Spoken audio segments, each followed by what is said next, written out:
released video of a medical scare in a high school cafeteria. Deputy Pedro Colon performing CPR for several minutes after a student suffered a seizure and collapsed. The teen, recovering and alert, sat up until paramedics took him to the hospital. That student then returned to the school, showing gratitude to the deputy in person. Dueling town halls, what would have been the second debate tonight will be separate events on separate networks happening at the same time. President Trump and Vice President Biden less than an hour away from facing off, but not directly against each other after President Trump withdrew. Senator Kamala Harris halting travel after two of her campaign staffers tested positive for coronavirus, and the stunning comment from Republican Senator Lindsey Graham today about the presidential election. Thank you for acknowledging that. Yeah, I think it's true. The third surge has arrived, according to the COVID tracking project, as 14 states are now seeing an increase in the number of daily deaths. Hospitalizations are on the rise across 36 states, and why Dr. Anthony Fauci had this to say today. So I think that we just got to look that square in the eye and say it's nonsense. The crackdown in Europe as the COVID cases there surge. Curfews going into effect in several major cities, including Paris. All indoor gatherings in London banned. And we take you to the European country with the highest rate of infections in Europe, as many there admit they declared victory over the virus too soon. Fallout over the lack of a stimulus. Our Rebecca Jarvis speaks with a leading economist about the devastation that could be on the way if Congress fails to make a deal. Seeking justice, the new details in the death of Ronald Green. Police originally said he died in a car accident, but newly obtained audio from the body camera suggests a much different story. Green's family joins us tonight. And while President Trump responds to the threat of climate change by saying we have the cleanest air and water, tonight a reality check, how rising sea levels can affect our water quality. Those septics are just spewing wastewater into our groundwater. So whatever goes into our groundwater goes into our bay. And that's pretty disgusting. Good evening, everyone. I'm Lindsay Davis. Thanks so much for streaming with us. By and large, 2020 has not played out like many thought it would. And the same is also true of the second presidential debate. Consider it social distancing on steroids. While both candidates are making their case on the national stage tonight, those stages are in different venues, in different states, on different networks. This is the trickle-down effect of the president getting coronavirus. He's since recovered, but he withdrew from the head-to-head debate when he learned that the town hall would be virtual because of his initial diagnosis. Joe Biden then made his own plans, and here we are. The former vice president will speak to voters in an ABC News town hall that begins right after the show. Here's a live look at the stage there tonight in Philadelphia. The president's competing event was finalized just yesterday, and all of this comes as Senator Kamala Harris is halting travel after she had contact with two people who tested positive for COVID, one of them a close aide. And across the country, the coronavirus is showing no signs of slowing down. We're now approaching 8 million cases, and we are just 19 days away from the election. We begin with Mary Bruce on the dueling town halls. With COVID cases on the rise around the country, President Trump today touching down in North Carolina, which just reported its highest single-day increase since March. But the president argues everything is getting back to normal. I mean, the people want to get back. The kids want to be back in school. My Barron, my tall Barron, he's very tall. My beautiful Barron, he is handsome. But my beautiful Barron had it. He recovered like so fast. Today, few masks in the president's crowd. On GMA, Dr. Anthony Fauci said that's a big problem. When you have a high community spread, particularly when people are not wearing masks, is not a good thing. That's a high-risk endeavor.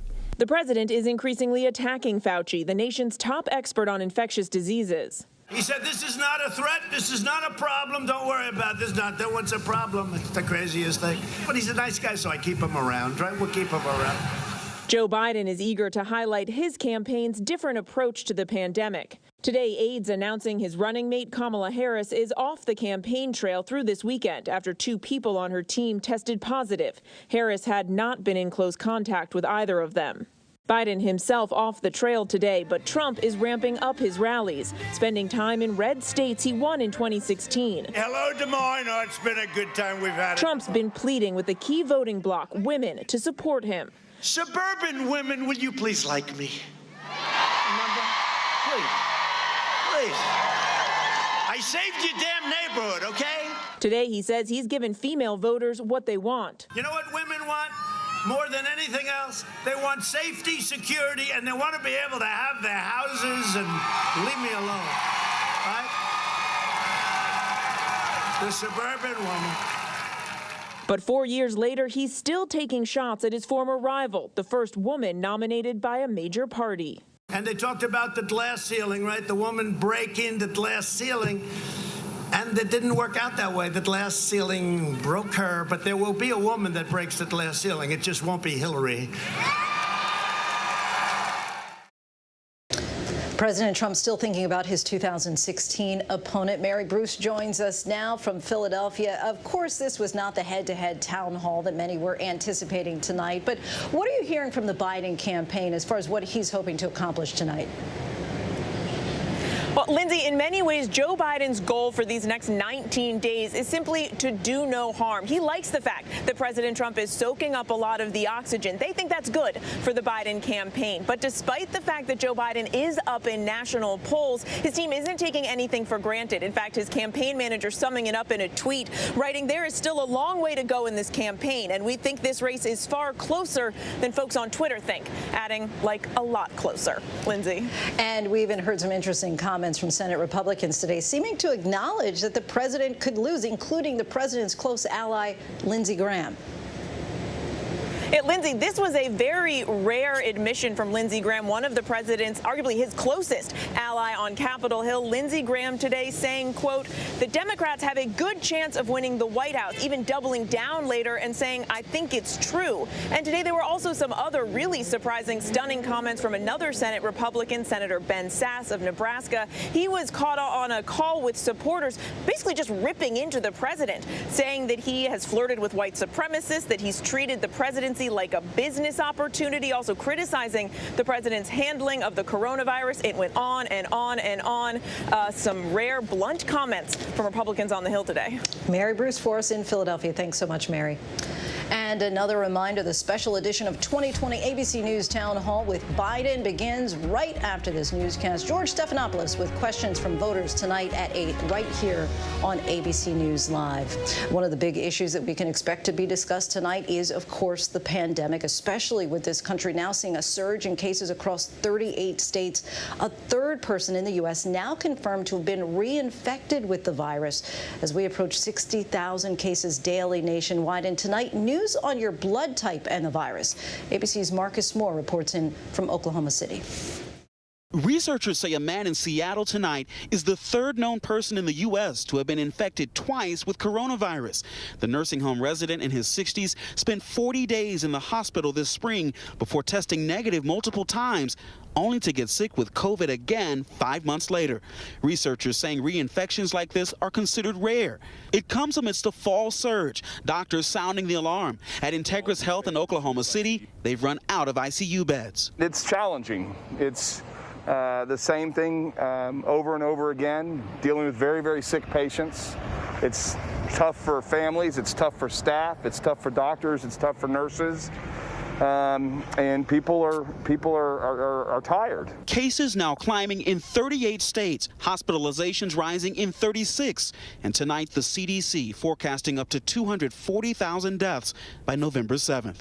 With colder weather, doctors are seeing more indoor spread. Wisconsin's governor urging people to stay home or wear a mask when going out. This is becoming life and death for folks in the state of Wisconsin. El Paso, Texas today, tightening restrictions after cases and hospitalizations hit an all-time high. This is an unprecedented amount of new cases, which require immediate action in order to slow the spread. Funeral homes here preparing for the worst, adding walk-in refrigerators that can hold up to 20 bodies each. It's hard to see people's loved ones passing away alone, and hearing that from the family that, you know, they wish they could have been there at their last moments. In California, Ben Fontanilla is burying his wife Sally today. They worked at the same hospital. He wants people to know his wife was devoted to her patients battling COVID. I want them to know that it affects everybody, especially those who take care of them in the hospital. Tonight, new research suggesting blood type could be associated with COVID risk. Type O blood may make a person less likely to be infected and less likely to develop severe illness. virus, although experts say more research is needed if blood type does make a difference and why. So blood type even playing a factor here as well. Marcus Moore joins us now from Oklahoma City, where he's been speaking with the medical staff there. Marcus, tell us more about some of these challenges that they're facing right now and really expected to face as we head into colder months. Well, Lindsay, I am just outside the busiest ER here in the state of Oklahoma, and so they are still treating the heart attacks and the car accident patients who come in, and what they are most concerned about going into the days ahead is the continued number of cases of COVID-19. They are out of ICU beds here, and their other concern, along with the patients, the general public here, is that their doctors and their nurses and respiratory therapists themselves could end up sick and needing treatment. And so as we look ahead to the days and weeks ahead and we get into flu season, they are certainly preparing for a very busy time ahead. And Marcus, as Americans plan their Thanksgiving holidays, we got another reminder today about the reality of testing and why it isn't a guarantee that will keep you and your family safe. Yeah, Lindsay, we heard from the Admiral, who's actually the testing coordinator for the Trump administration. He did a recent interview with our Devin Dwyer, and he basically said that families cannot rely on testing for the holiday. They anticipate that a lot of people across this country will be going to their relatives' homes to celebrate Thanksgiving, and that perhaps they may try to pre-screen, get a test before going. But they say there's no guarantee because you could be negative one day and end up developing COVID-19 symptoms the next day or even the day after that, because there is an incubation period. So that's what they're trying to caution people about as we enter the holiday season. Right, no guarantee. All right, Marcus Moore, our thanks to you. And turning overseas now, France has declared a public health emergency. The British government is issuing tougher restrictions in London and in Eastern Europe. The ICUs are filling up. But unlike here in America, for a time this summer, Europe believed that the virus was contained. As Ian Pannell reports, that belief is now all in the past. A dinner party for the ages. It was the end of June. The lockdowns were lifting, and the Czech Republic was hailed by the rest of Europe for successfully stopping the virus. It had been a grueling few weeks, so Andrej Kobizar wanted to celebrate his country's newfound freedom. I made idea and asked politicians if I can do this action, invite people to sit to the long table, and they said, okay. In that time, it was a really calm situation. 1,600-foot-long table on Prague's famous Charles Bridge was center stage. People gathered, happy, finally carefree. The rules was that everybody can come, but he has to bring something to drink or to eat and to offer to your neighbor. The country of 10 million had managed to avoid the full brunt of the first wave, with fewer than 12,000 infections and 350 deaths. But it was too soon to declare victory. People left their homes. They went back to work. And then the virus struck back. Cases have steadily climbed with no sign it's easing. Now it's becoming serious. Today, the Czech Republic has more COVID infections per capita than any other country in Europe. For now, hospitals are coping, but officials are scrambling to reverse course, the Prime Minister making this stunning admission of fault. Even I got carried away by the upcoming summer and the atmosphere in society. That was a mistake I do not want to repeat. Its health minister resigned last month. And now, like so much of Europe, the Czech Republic is desperately trying to hold back the tide when all around them is water. Schools, restaurants and bars closed again. Officials rapidly pulling the plug on reopenings as a fierce second wave sweeps across the continent, with nearly 100,000 cases a day in the last week. Olinka Budnik is a chef in the Czech capital, Prague. She's had to get creative. These COVID cakes have been flying off the shelves. Ironically, they're helping her business survive. With the Corona cake, we are trying to stay afloat, so we are doing what we can. People are interested in it, so that's the positive side of the coronavirus. But the negative side's growing. Anger and resistance to shutdown measures is now widespread as cooler weather sets in. A critical period that medical professionals had warned could be dire if people didn't follow the rules. Of course, coronavirus is very dangerous, but I think more dangerous is fear. And just look at this. Liverpool, England, and The Hague, the Netherlands. No masks, no distance, not a care in the world. But it isn't the young who party who are at greatest risk, it's those they go on to infect. Relatives, neighbours, colleagues, and there are real fears that scenes like this will push hospitals to the brink. The Hague Council now looking to prosecute partygoers there. And in Liverpool, an uptick in the city's hospitalisations, with ICUs in northwest England getting full. I know how far I can breathe at the minute, and I know I can't survive without this. President Emmanuel Macron imposing curfews in 9 major French cities. We need total confinement. Can you please explain how keeping people at home from 9 p.m. to 6 a.m. is going to help the situation? From France to Holland, from Britain to the Czech Republic, coronavirus is raging once more across Europe. And the fact that it was once contained across the continent this summer stands as a warning to America and others as to what a second wave could look like as winter closes in. Ian Pannell for ABC News Live.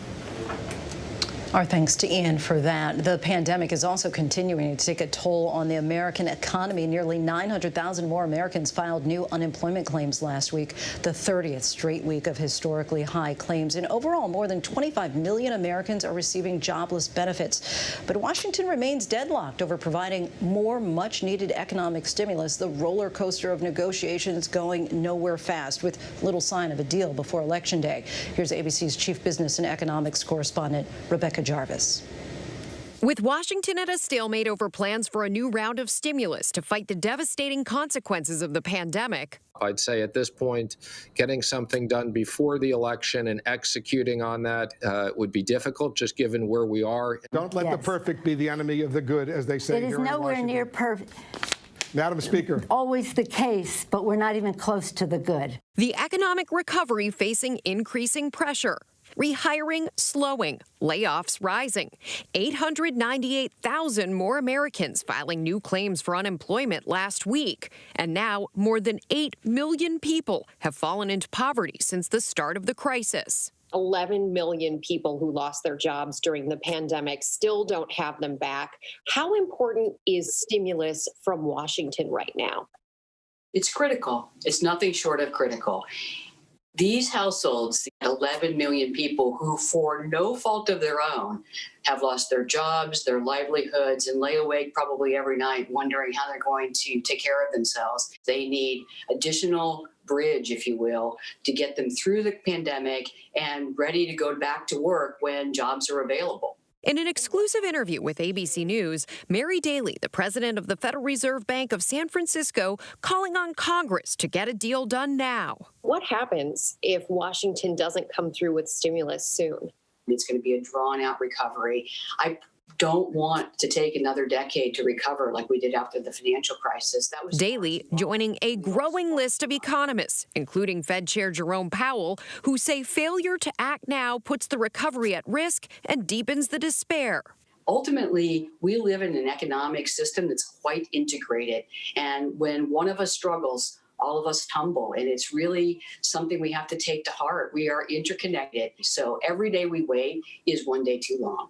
Lorena Cantaravisi, who started her restaurant Maria Empanada in Denver, Colorado 9 years ago, is one of the many desperately waiting. I started my business with $300 and no word in English when I came to this country. And now, pre-COVID, we had 5 locations. We were employing 70 families, and we were part of the economy and a business that was blooming and growing. When COVID hit, Lorena was forced to close 3 locations and laid off 60% of her team. Sales have started to pick up, but are nowhere near pre-pandemic levels. And without help from the government, she says her business is at risk. as a small business owners, we don't have the luxury of deciding when we can pay rent or when we can pay payroll. And what do you say to someone who says, well, Lorena, just go to your bank, get a loan from your bank? We are also in an industry that is very normally hard to get a normal loan. Restaurants is very normal that they crash in the first 6 months or 3 years. Investors, they don't want to invest at this time. Banks, they don't want to loan at this time. Considering how high the stakes are right now, would the Fed ever consider cutting checks directly to the American people? We have lending powers, not spending powers. In 1913, when they put the Fed together, they said you can control the interest rate. That's your main tool. That's your only real tool to manage the economy. And Congress makes those spending decisions. So it really is up to Congress. And, you know, the thing that I keep going back to is we've been able to put a man on the moon repeatedly. I think we can get this done, and the American people depend on us. The Fed has signaled it expects to keep interest rates near zero for the next 3 years and has additionally pledged to do whatever it takes to boost lending, committing trillions of dollars to purchasing corporate debt, mortgage-backed securities, and treasuries. Is there frustration inside the Fed that here we are, we've thrown trillions of dollars, an unprecedented amount of stimulus at this problem, and Washington has been at a stalemate for months while more people are losing their jobs, the rehiring is slowing down, and at least some of the progress that was made earlier in the summer appears to be stalling or not existent anymore? Well, when I'm faced with a hard problem, you have two choices. You can get frustrated or you can get busy. As for Lorena, she says she will also stay busy, fighting to keep the doors of Maria Empanada open. Having a business that is being closed is not just that you close the door of a restaurant. You are killing a dream at the same time. You are killing effort that you are putting in all these years. Our thanks to Rebecca for that. And when we come back, the heartbreaking plea. The grandfather who lost his grip on his 18-month-old grandchild on a cruise ship has his day in court. She fell out of a window that he didn't realize was open. We're tracking new developments in the alleged plot to kidnap the governor of Michigan. But up next, the police report into the death of this man. Ronald Green said one thing, but the words of the lead officer on the scene said another. And tonight, a family is demanding justice. We'll speak with them next. Welcome to Disney Plus. Are you ready? Drop in and explore. The action, the adventure, and the originals. There's no limit to what you'll find. These are your worlds. So come on, dive deeper into the universes you love. Wherever and whenever you want them, you'll find them all here on Disney Plus. With so much at stake, so much on the line, more Americans turn here than any place else. ABC News World News Tonight with David Muir. We have made it through another week together. America's most watched program across all of television. Cross my office off the list. What if we pick for each other? Please stop.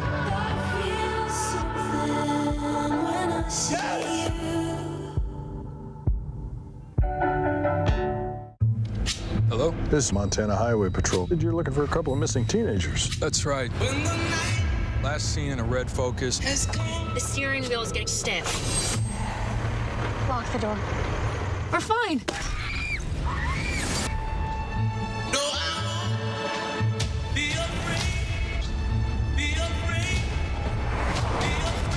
Got ourselves a predicament. When the night has come. Welcome back. Tonight, the family of a Louisiana man is calling for justice after new explosive audio that the Associated Press says was obtained from body camera footage. That audio is now putting the death of Ronald Green in the spotlight. Green died at the end of May in a 2019 car chase in northern Louisiana. Green's family was initially told by officials that the 49-year-old died from injuries suffered in a car crash into a tree shrub at the end of a long chase that began over an unspecified traffic violation. The family is disputing the account from from state police, which omits any reference to troopers using force. They've released photos too graphic to show of Green's body, appearing to show deep bruises on his face and cuts on his scalp. Photos of the car that he was driving show it only had minor damage. ABC News has obtained the audio from the body camera microphone of State Trooper Chris Hollingsworth. Authorities say that that video will not be released while there is an active investigation going on. We do have to warn you, the audio is graphic and disturbing.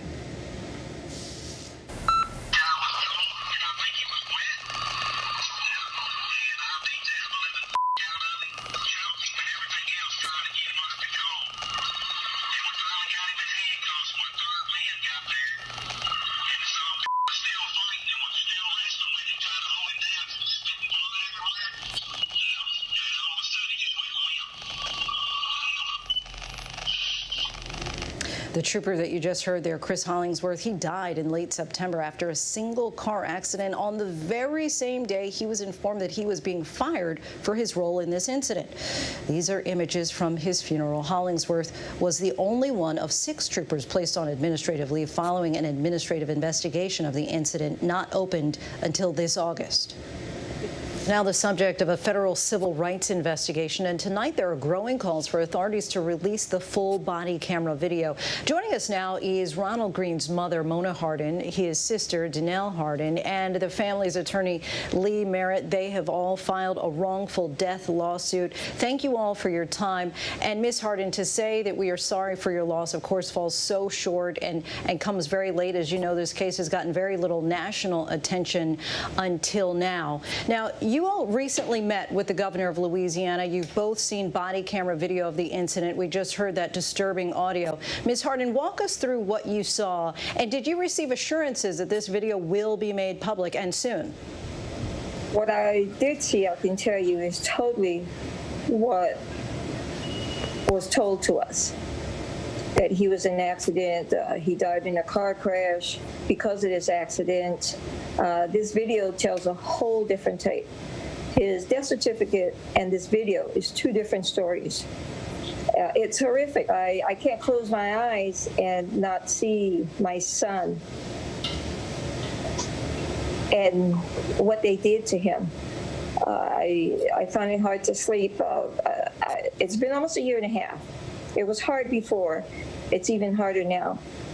It's unbelievable that this has gone this long, but I can see why it hasn't been revealed, because it's another story here.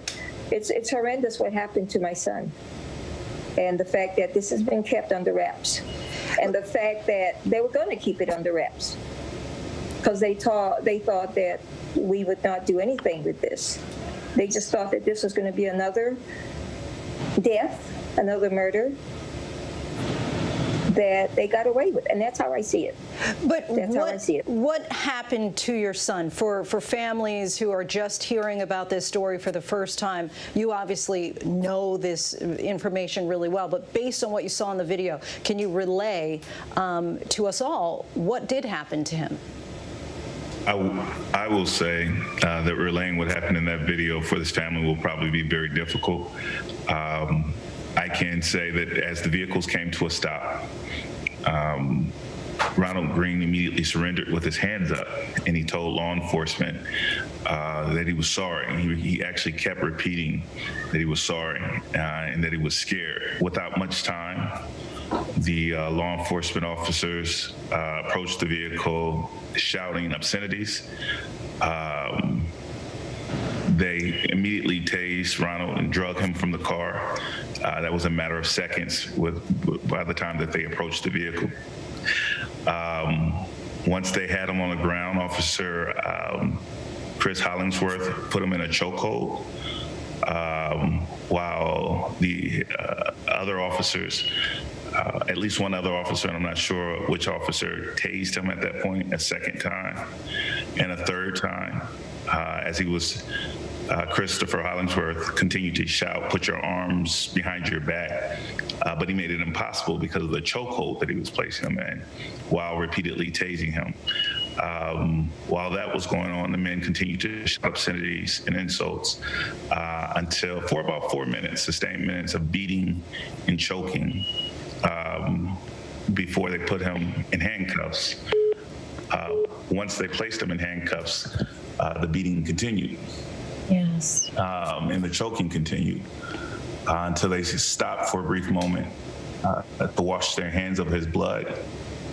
And then they returned to him to put shackles on his feet. They mocked him. They stomped on him. They drug him by his feet, the chains that they attached to his feet for no apparent reason, just for sport. And then they laughed about it.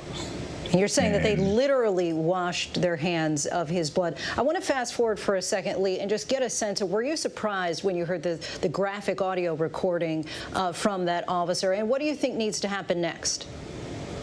Oh yeah, we were surprised when we heard the graphic audio, but after seeing the video and seeing that the behavior matched that audio, we know that there are additional officers who need to be arrested. They should have been arrested when this video was shared with the supervisors, and so there should be an investigation to why those supervisors or whoever were responsible, the stopgap for this kind of thing happening, why when they saw it, why weren't these men fired?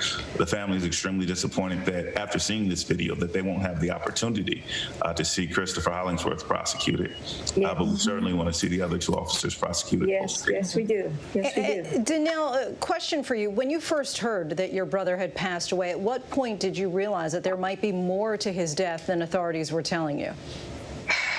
You know,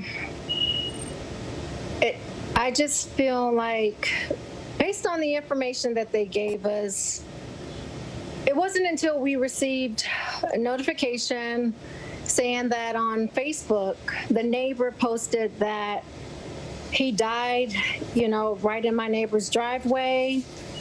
And that's when we figured there was more to the story, that he was actually beaten and not in a car accident. When we first heard that Ronnie died and died because of a car accident, we immediately went to Louisiana. We stayed there a total of 9 days, and we had no cooperation. It was also those 9 days where we did have no cooperation, no communication with none of the police, no state troopers, anything.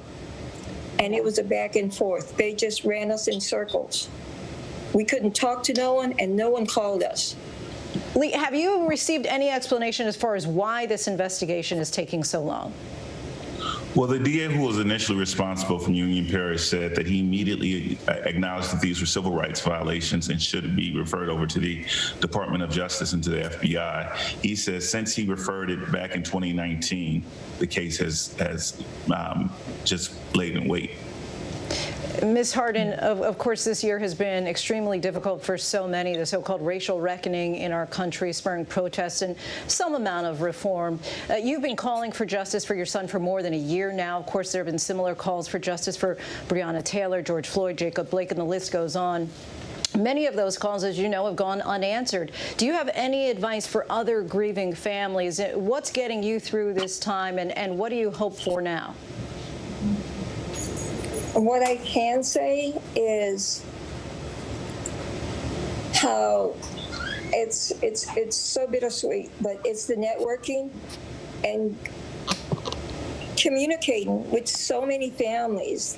We understand each other's grief, our loss. We totally connect. I hate using that description, but when people usually say, "I'm so sorry for your loss," it doesn't resonate on any level. But when immediately you meet these families who've endured this kind of pain and horrific situations that goes on with their loved ones, it's an unspoken bond that happens. And for me, I found that it lightens the burden on me. I have someone I can talk to and relate to. And all I can say is the networking. And keep the network with positive energy, positive people. It's unbelievable. The fact that here we are almost a year and a half later, and the thoughts and everything on this it goes right back to day one. It's like I haven't awakened from this bad dream. a nightmare, I'm sure. Mona Yes, and Danelle really. Hardin, Lee Merritt, we thank you so much for your time and for talking with us and sharing your son and Thank you brother's so story. much. Thank you for having us. Thank you. It's much appreciated. Yes, thank you. And still ahead here on Prime, the burning car, the people trapped inside, and the dramatic rescue, all caught on police body cam. The Postal Service settling a lawsuit, what it means for the many expected to vote by mail. It's our ballot watch tonight. And speaking of voting, why race may impact how long you may have to wait in line to vote. We take a look by the numbers. But first, our tweet of the day. Singer Sam Smith with this important message.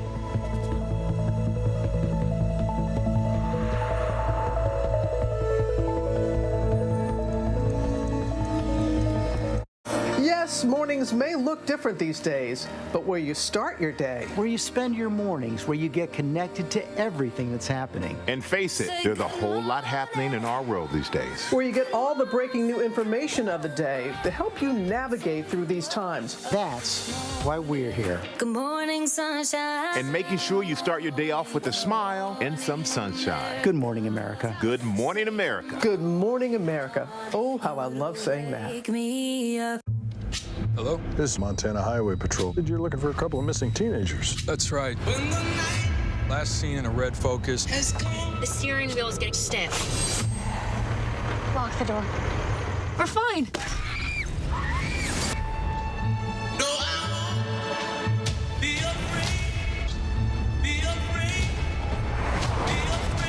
Got ourselves a predicament. When the night has come. On your carts. Get set. Let's go. Get ready The team with the highest card total could be leaving with $100,000. to shop Bam, bam, bam. till you drop. Oh, mommy down. Leslie Jones hosts Supermarket Sweep. Premieres Sunday, October 18th on ABC. Welcome back, everybody. We turn now to early voting, now underway across the country with weeks to go before Election Day. We're already seeing hours-long lines at some polling sites. And tonight we examine how race might determine how long you'll have to wait to exercise your right to vote by the numbers. This week, some voters waited in line up to 8 hours to vote, according to the Lawyers Committee for Civil Rights, which tracked particularly long lines in Texas, Georgia, and North Carolina. In Gwinnett County, Georgia, voters waited up to 2.5 hours to vote. But wait times vary widely. In Ohio, some counties have 97 times more polling places per voter than others, according to an analysis by The Guardian. 19 minutes was the average time voters spent at the polls, including in line during the 2016 presidential election. But wait times were 29% longer in entirely black neighborhoods than they were in entirely white neighborhoods in 2016. And voters in black neighborhoods were 74% more likely to wait more than 30 minutes at polling sites than those in white neighborhoods. And we still have lots to get to here on Prime. It's an unlikely battleground, the largest retirement community in Florida. Could the president be in trouble in this must-win state? The red flag warnings now up again across several states, and the new evacuations underway in California. And our Ginger Z shows us how sea level rise could impact water quality in this week's It's Not Too Late. But first, a look at our top trending stories on abcnews.com.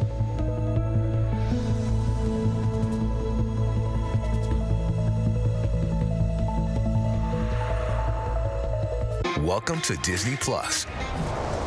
Are you ready? Drop in and explore.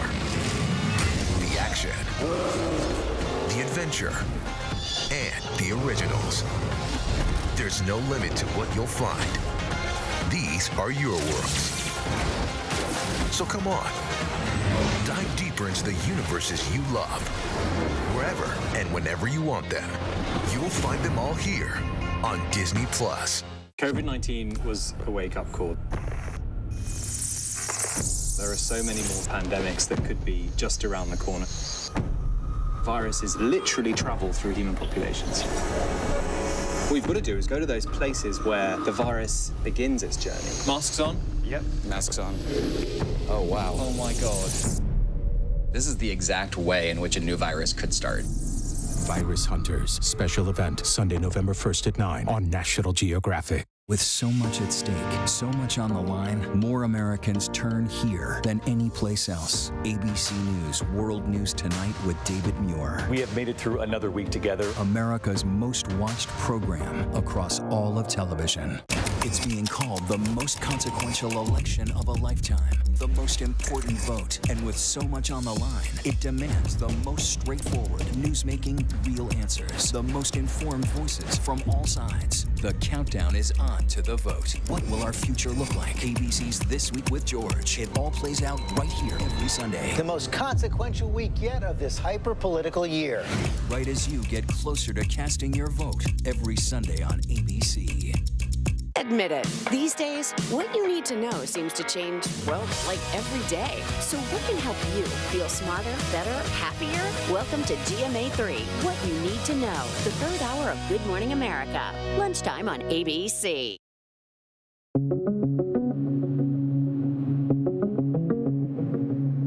A surge of COVID-19 cases as we head into cooler weather. It's quite concerning that we have a baseline of daily infections at approximately 50,000 per day. 38 states plus Washington, D.C. seeing a rising number of new cases, and 6 states setting records for hospitalizations. Several funeral homes in El Paso, Texas, adding extra mortuary refrigerators. So that way we have enough capacity to hold all the deaths that are happening here in El Paso. Meantime, the Trump administration has reportedly embraced the unsupported idea of herd immunity, which would allow the coronavirus to spread among young, healthy people while protecting the vulnerable. So this idea that we have the power to protect the vulnerable is total nonsense. You'll wind up with many more infections of vulnerable people, which will lead to hospitalizations and death. Kamala Harris has canceled all travel through the weekend after her communications director and a flight crew member tested positive for coronavirus. Harris herself testing negative today, and she tweeted she was not in close contact with either person 2 days prior to their positive test. She's going to hold a virtual event tonight in North Carolina. Europe also facing a surge, Spain and Italy seeing record numbers of new cases. New charges in that alleged kidnapping plot targeting Michigan's Governor Gretchen Whitmer. The state's attorney general charging a 51-year-old man from Wisconsin with helping in an act of terror. That brings the total number of state and federal defendants in the case to 14 people. This latest defendant allegedly helped surveil the governor's home with a dash cam and night vision goggles. I can't give you more information, but I can tell you that our investigation is ongoing. Authorities claim the planning was months in the making. According to the FBI, the men were apparently angry because of Governor Whitmer's restrictions during the coronavirus pandemic, including those on gyms. On Capitol Hill, the Senate Judiciary Committee has wrapped up 4 days of confirmation hearings for Supreme Court nominee Amy Coney Barrett. In your hearts, you know that what's happening here is not right. It's not normal. Members of the Senate Judiciary Committee voted against a motion introduced by Blumenthal to postpone the consideration of Judge Amy Coney Barrett's nomination until after Election Day. Committee members will vote on her nomination next week. A full Senate vote could take place before the election. Red flag warnings across several states. Flames forcing dozens of evacuations tonight near Redlands, California. And Colorado's Cameron Peak fire exploding in size, now the largest wildfire in Colorado state history. And when this wind event blew up, we just knew it was over. This makes it extremely challenging for our firefighters, especially right now where it's most active. Grab her and pull her. A scary close call caught on police body cam. Albuquerque police responded to this compact car actively burning. Both passengers stuck. The fire extinguishers not effective. Their time limited, officers cut the seatbelts and pulled the passengers out to safety. Police reportedly say speeding played a part in the crash, but that there were no serious injuries. Do you love bacon? If so, there is a new face mask for you. Hormel Foods has now created what it calls Black Label Breathable Bacon. Sound tasty? I'm not sure about that one. According to the company, the limited edition mask uses the latest in pork-scented technology. They're giving the mask away online now through October 28th. No word on whether the masks will be sold after the giveaway. You will likely remember the heartbreaking story of the toddler who fell to her death from a cruise ship while her grandfather was holding her. Well, he says it was an accident. His family has stood by him from the very beginning. Authorities charged him with negligent homicide, and today he pled guilty. Ariel Reshef explains why. Tonight, the grandfather who lost grip of his 18-month-old granddaughter on a cruise ship, making the gut-wrenching decision, pleading guilty to negligent homicide in her death, saying he just wants to help end part of this nightmare for his family. Sam Anello holding little Chloe Wiegand when she plummeted from this 11th floor Royal Caribbean cruise ship window in San Juan, Puerto Rico in July of 2019. To lose our baby this way is just unfathomable. The toddler's parents standing by her grandfather. Anello always maintaining it was a grave accident, that he didn't realize the ship's window was open. I sit here broken, and we all sit here broken, but our family is strong, and we will stay strong together.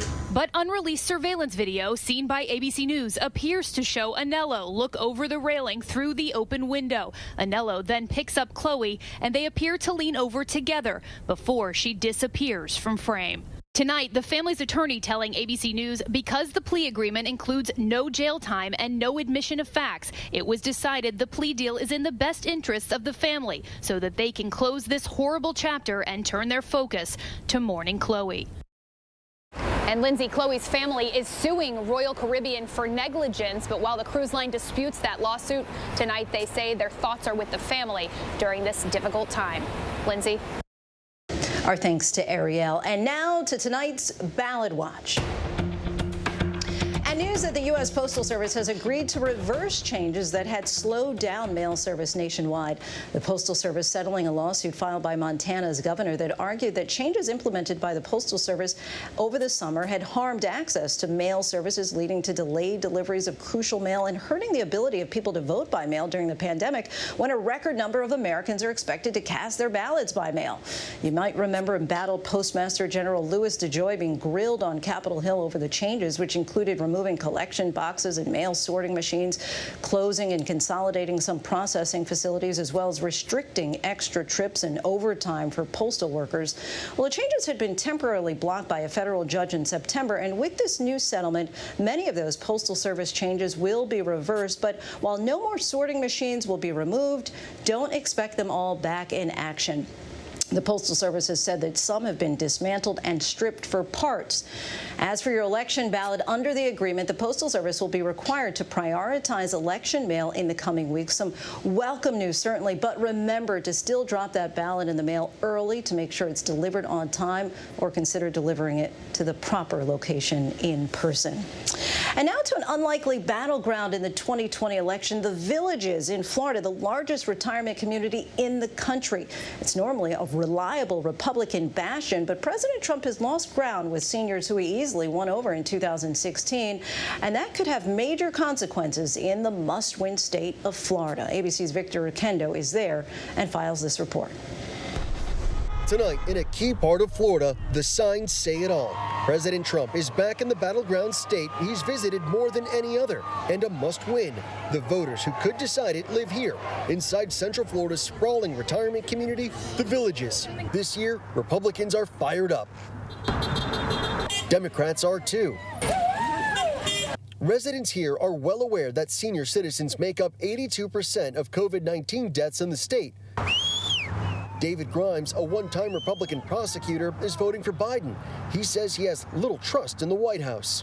They say they value life, but they don't value elder life. But Susan Morrell, a Trump supporter, says COVID-19 was not a concern of hers. To me, it's a flu. I'm almost 70 years old. And am I worried about it? No, I'm not. The candidates' battle for votes has been playing out in real time in Florida this week. How many of you have been unable to hug your grandkids in the last 7 months? The president, who took the demographic in 2016, has been trying to shore up support. Biden's agenda would be a catastrophe for Florida seniors. A recent poll of likely voters in Florida shows those 65 and older back Biden, 55% to 40% over Trump. Chris Stanley, the head of the Villages Democratic Club, says she's heard from Republicans making the switch.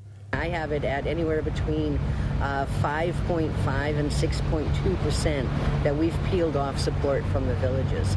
And so that's significant. It doesn't sound like a lot, but that can make a huge difference that could in be Florida. The difference in Florida. That could win or lose this race. Victor Oquendo joins us now from the Villages in Florida. And Victor, seniors traditionally vote in high numbers, but of course the pandemic is complicating things this year. How are people there planning on casting their ballots, and how do they think that election night will go? Lindsay, every single resident that we spoke with today told us that they've already voted by mail. They also expect President Trump to win the Villages, but the big question is by how big or by how small of a margin. Lindsay? And many of us remember that video that President Trump retweeted with residents there clashing over the summer in their golf carts. Did you feel any of that tension there as you were talking to these seniors who live side by side in this typically close-knit community? There is definitely some tension here, Lindsay. While we were speaking with the head of the Democratic Club, our interview was interrupted once or twice by some Trump supporters. And she also shared a story with us about a Biden supporter who woke up one morning to find out that someone had taken weed killer to their front lawn to write the name Trump all over it. Oh, Lindsay? Wow. Okay. Victor Oquendo, our thanks to you. And when we return, you may have heard about sea level rise posing a threat to cities like Miami. Ginger Zee explains it's not just for the reasons you might think. Stay with us. With so much at stake, so much on the line, more Americans turn here than any place else. ABC News World News Tonight with David Muir. We have made it through another week together. America's most watched program across all of television. Hello? This is Montana Highway Patrol. You're looking for a couple of missing teenagers. That's right.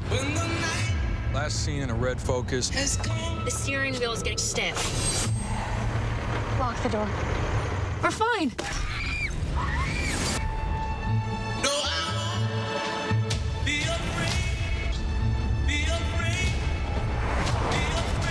Got ourselves a predicament. When the night has come.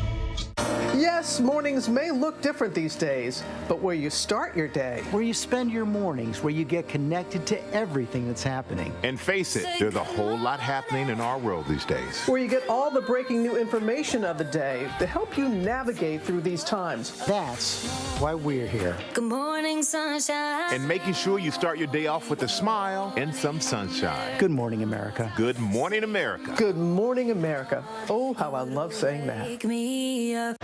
Cross my office off the list. What if we picked for each other? Please stop.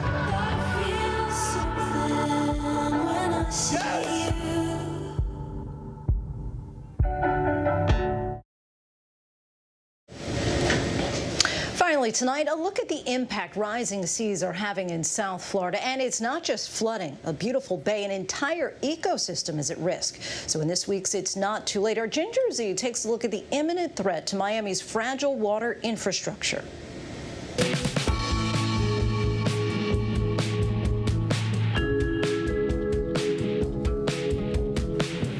Hi, I'm Ginger Zee, and it's not too late. Today, I want to talk about sea level rise in Miami. I know, you're probably saying to yourself, duh. We know that the sea is rising in Miami. We've seen the video of water overtaking the buildings. We know that sea level has risen 5 inches since 1993. And we've also seen the $400 million pump system that was recently installed just to keep their feet dry. But this story is about the less obvious and even more imminent threat, the quality of the water, specifically Biscayne Bay. To have this volume of fish looking for oxygen, they're almost air gulping over there. Now, Biscayne Bay is the turquoise paradise that laps at the coast of southeast Florida, right about here. It also kisses that strip of land, the barrier island, we call Miami Beach. Biscayne Bay generates billions of dollars annually for our regional economy. It's one of the jewels of the state of Florida. It has parts of it that are so protected and special that you're not even allowed to kayak through it without a permit. Biscayne Bay is protected in so many ways, but currently it's dying. thanks in part to sea level rise. Kevin Linsky heads up Miami-Dade County's water and sewer system, and he says that their department has to plan for a worst-case scenario. If you look from now till 2040, so 20-year horizon, we're planning on worst case about 11 inches of sea level rise, which if you live in South Florida, that's a very frightening thing. And if you're a coastal community, it's worse still. And on top of that, the water's being polluted by runoff from fertilizer, litter, and waste from, get this, septic tanks.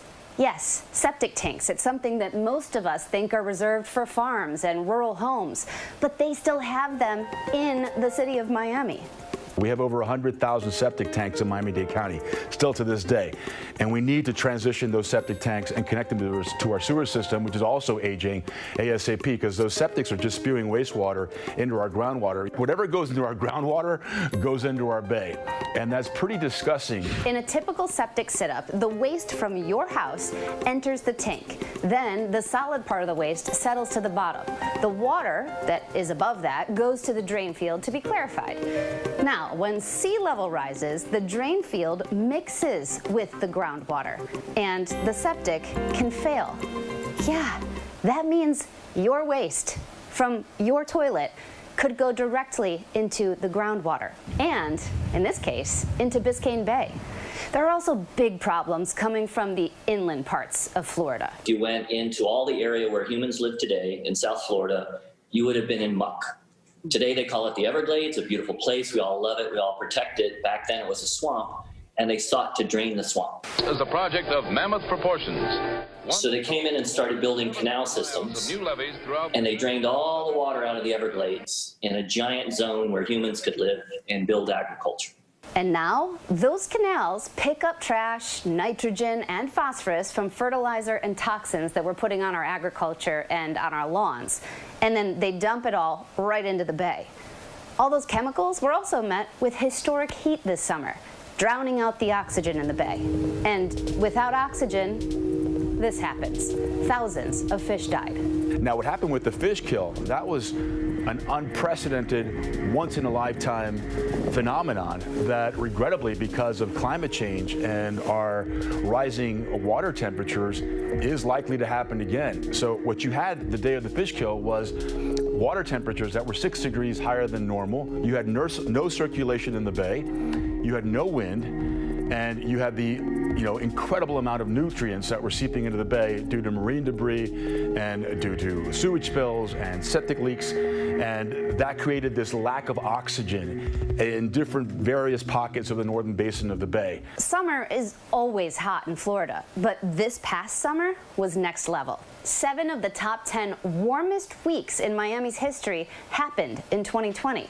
It wasn't just breaking records in the hot afternoons either, but instead it was also the overnights. That's when it's supposed to get cooler. Temperatures in the 80s. Can you imagine in the overnight? Well, Miami had 6 consecutive nights of record warm lows. 3 of them were all-time records. Louis Aguirre from our Miami affiliate WPLG did an entire special called Saving Biscayne Bay. We noticed that the floor of the bay was littered with dead fish. There is urgency happening now that has never happened before, but there's a vigilance, there's an awareness actually happening now in Miami-Dade County where people are going to start to hold our leaders accountable. Miami Waterkeeper, an advocacy group, says that Miami needs big changes, not just in sewage infrastructure, but they also have to regulate the use of fertilizer and other chemicals. Sea level rise is having a negative effect in making all of these pollution sources worse. So we urgently need to be doing these investments and taking these opportunities we have to retrofit how our city is built and how it functions to be ready for sea level rise. I think that we have to, and I think it's imperative not just for Biscayne Bay, but to our ability to continue to live here, to fix these problems and to tackle them head on. Now, I do have some good news. Biscayne Bay can recover. It would be a slow process, but if you look at their neighbors in Tampa Bay, they too were at a tipping point about 4 decades ago. Their seagrass was killed off by pollution and algae blooms. But it took 30 years, and now they've brought back their bay. Today, seagrass in Tampa Bay covers the same area it did in the 1950s, and that's nearly twice the size of Manhattan. So, if Miami starts now, I promise it's not too late. Minimally, those dead fish in the water perhaps will serve as a wake-up call for many. Our thanks to Ginger Z for that. Before we go tonight, our image of the day. Pro-democracy protesters in Thailand flashing a three-fingered salute during a protest as they occupy a main road in the heart of Bangkok. This all stems from a student-led protest, which has even targeted the king, which is unheard of until recently. Certainly lots of firsts lately. That is our show for tonight. Be sure to stay tuned to ABC News Live for more context and analysis of the day's top stories. I'm Lindsay Davis. Thanks so much for streaming with us. The special edition 2020 Town Hall with Joe Biden is coming up next.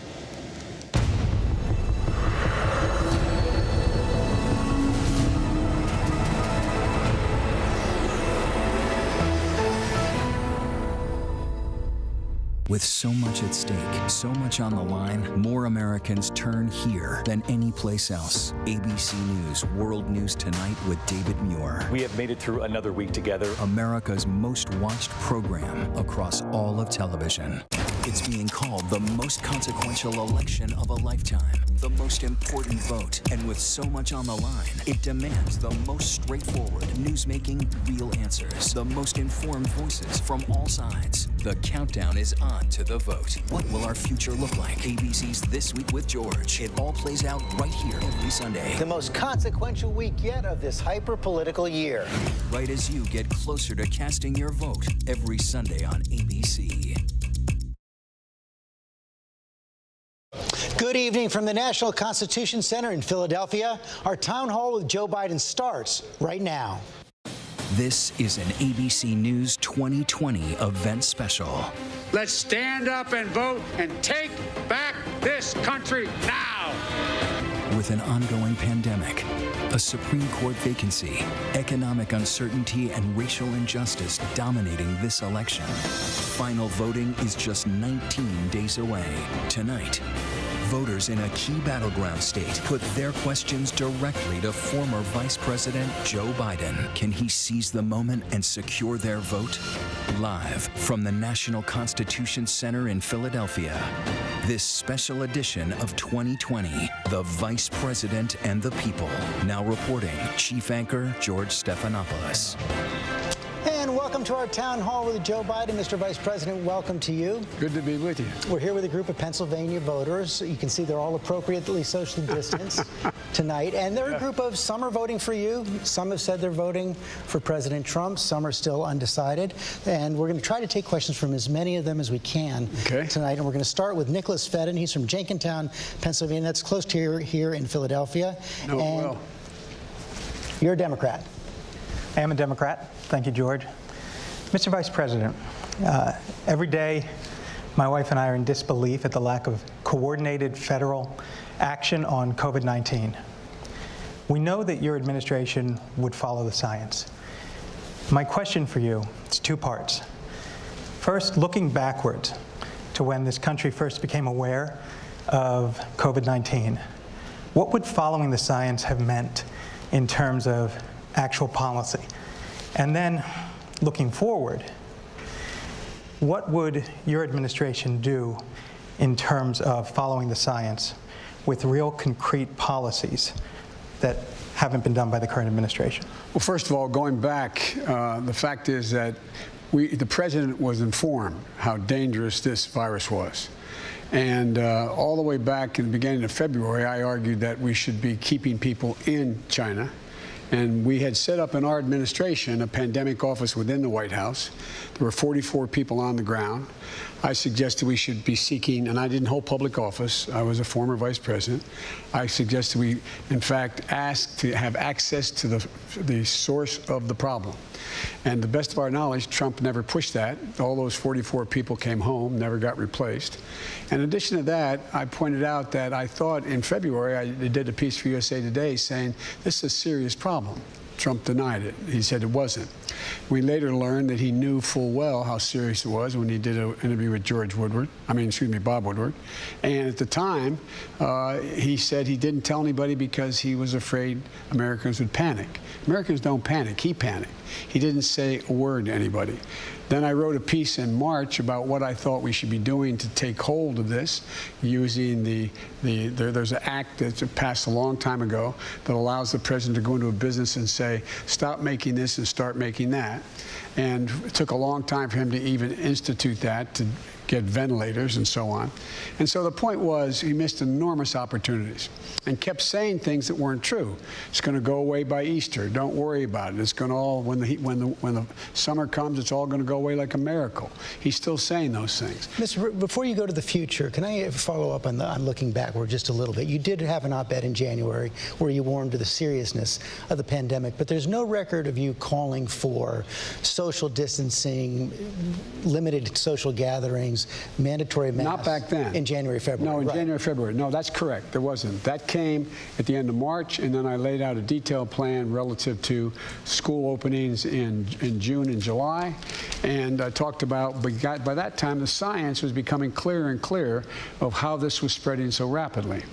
But the president kept denying that. If you notice, from March on, I stopped doing big meetings. I started wearing masks. So it was at a time when the science was saying, and his key people, Dr. Fauci, were saying, you should be taking these precautions. So what we should be doing now, there should be a national standard instead of leaving this up. Remember what the president said to the governors.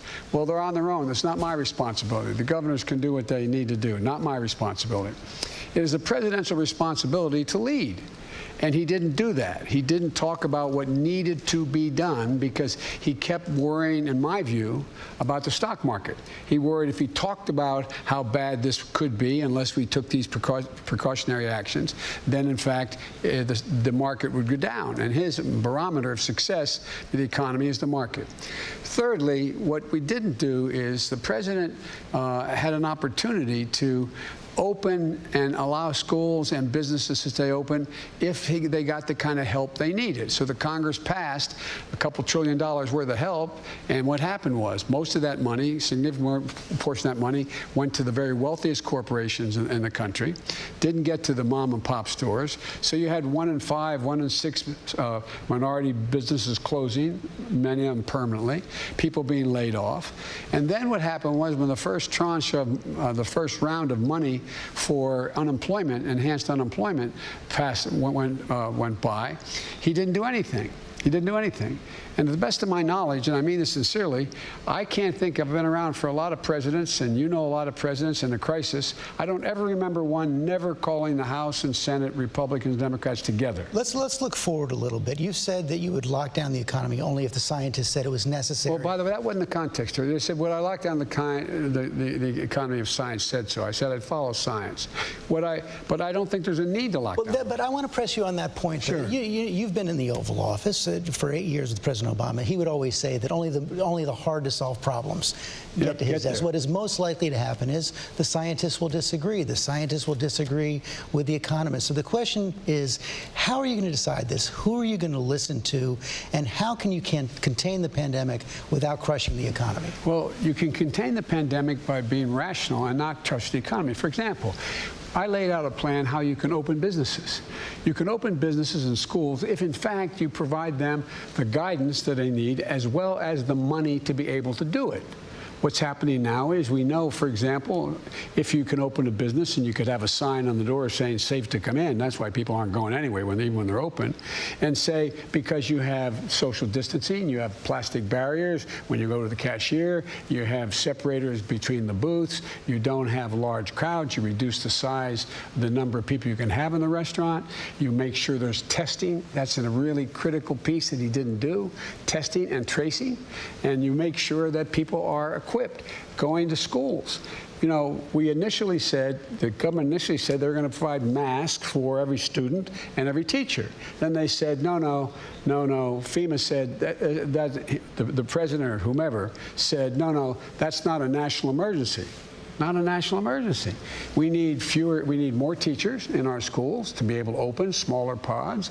We need ventilation systems changed. Well, there's a lot of things we know now. And I laid them out in some detail. Now, again, when I say I laid them out, I'm not an office holder. I'm running for office. It's not like I'm still vice president or I was a United States senator pushing this. So I don't want to say I. But we did lay out exactly what needed to be done. And take a look. We make up 4% of the world's population. We have 20% of the world's deaths. We're in a situation where we have 210,000+ people dead. And what's he doing? Nothing. He's still not wearing masks and so on. We're getting some more questions on COVID. Sure. The next one comes from Kelly Lee. She's from Philadelphia. Thank you. Republican. Voted for Donald Trump in 2016. Undecided now? Hey, Kelly, how are you? Hi, Mr. Biden. My question is about the coronavirus vaccine, or potential. Senator Harris stated that she absolutely would not take a vaccine from President Trump. And of course, we all know it's not President Trump that would create this vaccine. It would be doctors and scientists that presumably we all trust. So my question for you is, if a vaccine were approved between now and the end of the year, would you take it? And if you were to become president, would you mandate that everyone has to take it? Two things. Number one, President Trump talks about things that just aren't accurate about everything from vaccines. We're going to have one right away. It's going to happen and so on. The point is that if the body of scientists say that this is what is ready to be done and it's been tested, they've gone through the 3 phases, yes, I would take it. I'd encourage people to take it. But President Trump says things like, everything from this crazy stuff he's walking away from now, inject bleach in your arm and that's going to work. I'm not being facetious though. I mean, he's actually said these things. And now Regeneron is the answer. That's going to cure everything.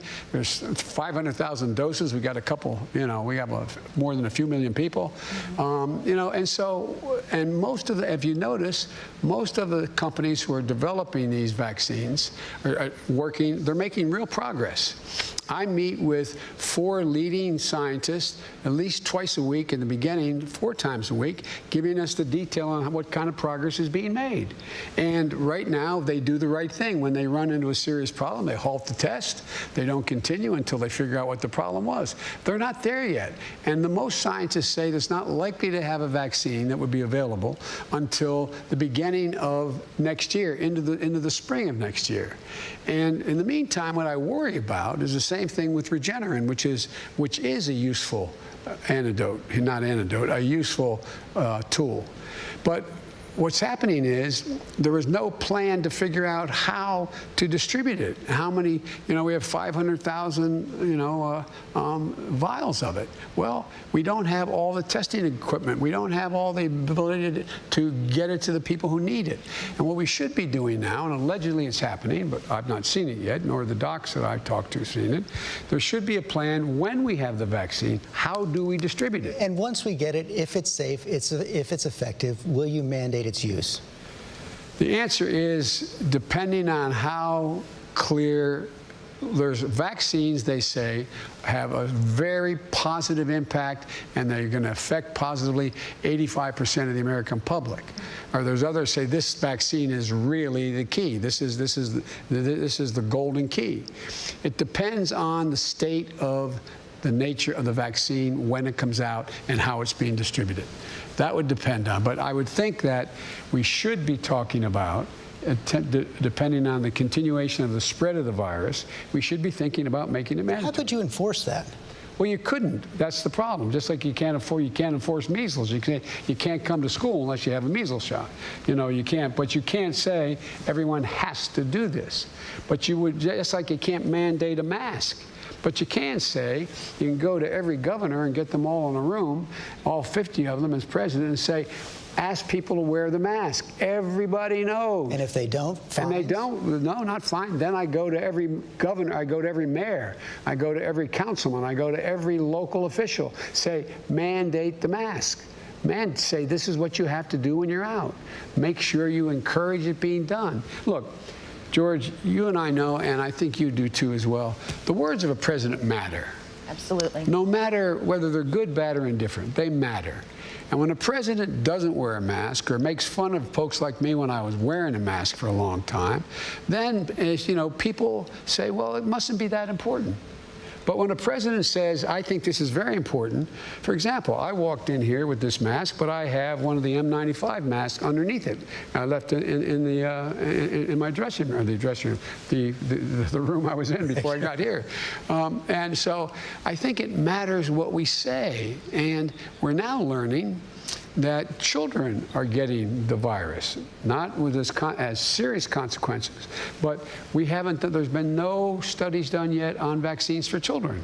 So there's a long way to go, but we can make progress in the meantime and save lives. And the last point I'll make, if you listen to the head of the CDC, he stood up and he said, you know, while we're waiting for a vaccine, and he held up a mask.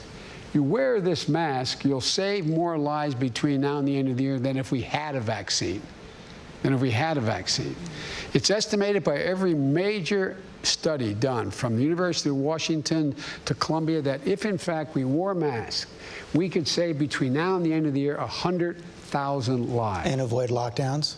And avoid lockdown, yes. You don't have to lock down if you're wearing the mask. Let's get a question on the economy. Anthony Argyrakis. Thank you. I hope I answered your question. From Canonsburg, Pennsylvania. It's a suburb of Pittsburgh, Republican. I know it. For President Trump. Thank you, George. Thank you, Mr. Vice President. You stated that anyone making less than $400,000 will not see one single penny of their taxes raised. That's right. But also state that you are going to eliminate the Trump tax cuts. The Trump tax cuts reduces taxes for the majority of workers. I would argue not enough. What is your plan for either extending the tax cuts for the middle class or creating a new plan that further reduces those taxes? I carry this card with me. When I said the Trump tax cuts, about $1.3 trillion of the $2 trillion in his tax cuts went to the top 1/10 of 1%. That's what I'm talking about eliminating, not all the tax cuts that are out there. And by the way, if you just take a look, we reduced the corporate tax rate from 35%, and Democrats and Republicans who were in office thought it should come down to 28%. He reduced it to 21%. You have 91 out of the Fortune 500 companies not paying a single solitary penny. If you raise the corporate tax just back to 28%, which is a fair tax, you'd raise $1.3 trillion by that one act. If you made sure that people making over 400 grand paid what they did in the Bush administration, 39.6%, you would raise another, it goes up to, let me get you the exact number here, about another $92 billion. So you can raise a lot of money to be able to invest in things that can make your life easier. Make you change your standard of living by making sure you have affordable health care, by making sure you're in a situation where you're able to send your kid to school, and if you have a student debt, you can deal with it, making sure that your home, you can pay your mortgage. You got 20 million people right now. Mr. Vice President, let me press you on that, though. Sure. You're going to raise the corporate tax. You're going to raise taxes on the wealthy. Is it wise to do even that when the economy is as weak as it is right now? Another 900,000 people. That's a great question. Moody's did an analysis of my detailed analysis of my tax plan and my economic plan. They said, I will in 4 years, Moody's, Wall Street, said I will create 18.6 million new jobs, good paying jobs, number one. Number two, and I'll increase, the GDP will grow by $1 trillion more than it would under Trump, and 7 million more jobs than under Trump. And the reason is when you allow people to get back in the game and have a job, everything moves. Everything moves. Right now, you got the opposite. You had last year, during this pandemic, you had the wealthiest billionaires in the world, in the nation. They made another $700 billion. $700 billion. He talks about a V-shaped recovery. It's a K-shaped recovery. If you're on the top, you're going to do very well. And the other thing and if you're in the bottom, or you're in the middle or the bottom, your income is coming down. You're not getting a raise. I don't know what you do. You may get a raise. Hope you're a billionaire. But all kidding aside, but it's about growing the economy. And George, the way out, the reason why I'm so optimistic about economic recovery, more than I've ever been, is we have these 4 crises happening all at once, and one helps the other. For example, we're going to invest a great deal of that money into infrastructure. And into a green infrastructure. We're going to put 500,000 charging stations on new highways we're building and old highways we're building. We're going to own the electric market. You know as well as I do from your days, in the old days, where the president spends about $600 billion a year on government contracts. Everything from making sure they have aircraft carriers to automobile fleets for in the United States.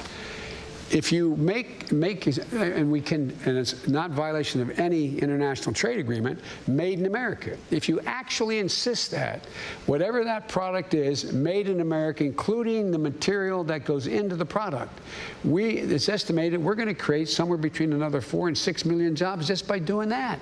But what's happening now? Under his trade policy, a lot of this is going overseas. You get a benefit from going overseas if you have much of it being made overseas. So if you send it overseas, you get a 10% tax increase on the product. If you make it in America and you bring it back, you get a 10% growth. If you bring back a company and you're going to open up an old facility, you get a 10% tax credit for all you invested. That actually works, George. So there's not going to be any delay on the tax increases? No, well, I got to get the votes. That's why, the one thing that I have this strange notion. We are a democracy. Some of my Republican friends and some of my Democratic friends even occasionally say, well, if you can't get the votes by executive order, you're going to do something. Things you can't do by executive order unless you're a dictator. We're a democracy. We need consensus. Got to take a quick break. We'll be right back. I hope I answered your question. We, the people of the United States, in order to form a more perfect union, establish justice, ensure domestic tranquility, provide for the common defense, promote the general welfare, and secure the blessings of liberty to ourselves and our posterity, do ordain and establish this Constitution for the United States of America. This special edition of 2020 will return in a moment. Welcome to Disney Plus. Are you ready? Drop in and explore. The action, the adventure, and the originals. There's no limit to what you'll find. These are your worlds. So come on, dive deeper into the universes you love. Wherever and whenever you want them, you'll find them all here on Disney Plus. Yes, mornings may look different these days, but where you start your day, where you spend your mornings, where you get connected to everything that's happening. And face it, there's a whole lot happening in our world these days. Where you get all the breaking new information of the day to help you navigate through these times. That's why we're here. Good morning, sunshine. And making sure you start your day off with a smile and some sunshine. Good morning, America. Good morning, America. Good morning, America. Oh, how I love saying that. Wake me up. I know what happened, and I'm not guilty. Why the fascination with criminal trials? Figure out what's really out there. She revealed she had murdered his family. I know in my heart they did this. It's the time of suspicion. The ending's really tough. You don't know whether truth is going to be difficult to find unless you try to find it.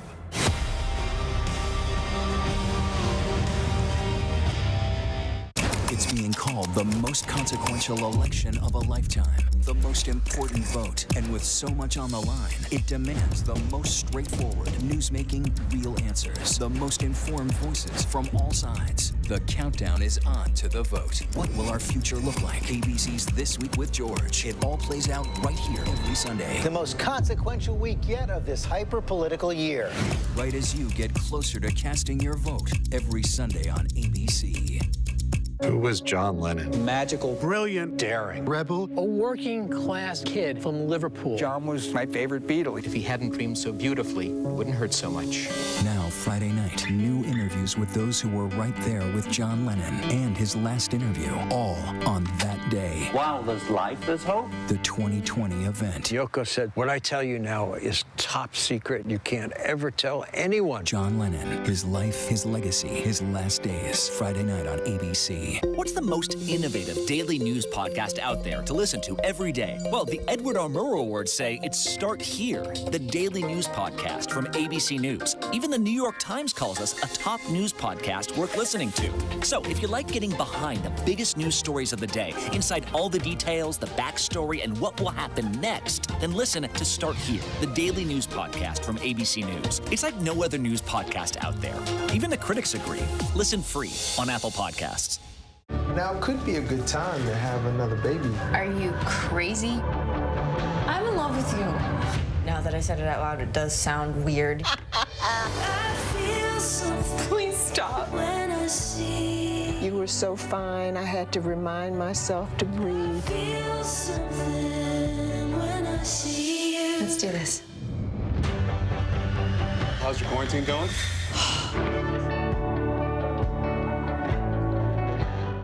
The right of citizens of the United States to vote shall not be denied or abridged by the United States or by any state on account of race, color, or previous condition of servitude. From the Constitution Center in Philadelphia, here again, George Stephanopoulos.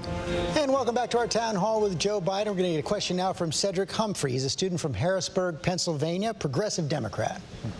Don't jump, Cedric. You look like you're way up there. I'll be okay. Thank you, George. And good evening, former Vice President Biden. Many people believe that the true swing demographic in this election will be black voters under the age of 30.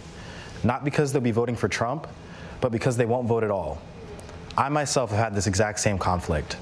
So my question for you then is, besides You Ain't Black, what do you have to say to young black voters who see voting for you as further participation in a system that continually fails to protect them? Well, I say, first of all, as my buddy John Lewis said, it's a sacred opportunity and right to vote. You can make a difference. If young black women and men vote, you can determine the outcome of this election. Not a joke. You can do that. And the next question is, am I worthy of your vote? Can I earn your vote? And the answer is, there's two things I think that I care, and I've demonstrated I care about my whole career. One is, in addition to dealing with a criminal justice system to make it fair and make it more decent, we have to be able to put black Americans in a position to be able to gain wealth, generate wealth. And so you look at what that entails. It entails everything from early education. That's why I'm supporting making sure that we in Title I schools, as you know, schools with the least tax base to be able to support their schools. I increased the funding for them from $15 to $45 billion. That allows every teacher in that school to make up to $60,000. And the problem now is they're leaving the schools. They're not there. We're short about 1.5 million teachers, 1.25 million teachers.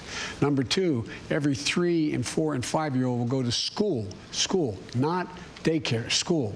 And what all the great universities, including the one you've gone to, or went to, in fact, talks about in the last 8 years, what's happened. What happens when you let them go to school, they make up rapidly whatever shortcoming they had in terms of their education prior to that. They have not heard as many words spoken, et cetera, et cetera. What happens is that the studies show that 58% will increase by 58% their chance of going all through 12 years of school and going through successfully. We'll also provide for the ability to bring in social workers and school psychologists. We have one school psychologist in America now for every 1,507 kids. It should be 1 to 500, not just in schools that are poor, but in all schools. Because we learned that, for example, drug abuse doesn't cause mental illness. Mental illness causes drug abuse, the failure to get hold of people and deal with their anxieties. In addition to that, I I provide for $70 billion for HBCUs, for them to be able to have the wherewithal to do what other universities can do, because they don't have the kind of foundational support they need. And so that would allow them, for example, like we did in our administration, the president allowed me to go down and we awarded a cybersecurity laboratory, ability to compete for a cybersecurity laboratory. The federal government spends billions of dollars a year on universities because they're the best kept secret, or where most of the major inventions come out of. And so that school now will be able to produce young black women and men who are going to go into a field of the future that's burgeoning, cybersecurity. And that's what's going to help a great deal. In addition to that, if you're a young man about to graduate, or you graduated from school and you want to own your first home, or well, it's awful hard to get the money, and depending on the background, what your economic background is, to get a down payment. So we're going to guarantee first-term home buyers a $15,000 down payment for first-term home buyers. In addition to that, what all the studies now show, and I've been arguing this for a long time, is young black entrepreneurs are just as successful as white entrepreneurs or anyone else given a shot. But you can't get the money. Where do you go to get the startup money? So what President Obama and I did, we had a program where we took $1.5 billion, and we invested it in all the SBAs around the country, in the state SBAs, Small Business Associations, and that generated $30 billion came off the sideline, because if you have a guarantee of $200,000 for your new startup enterprise, young entrepreneur, you're going to be able to attract, if it's government money as a guarantee, you'll be able to attract another $100,000. It generated $30 billion.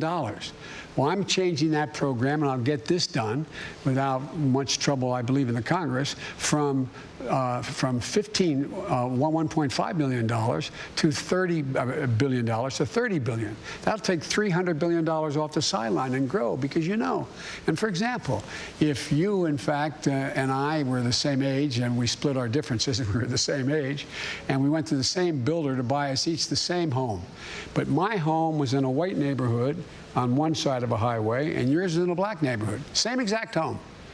Your home will start off being valued 29% less than my home, yet your insurance for that home will be higher.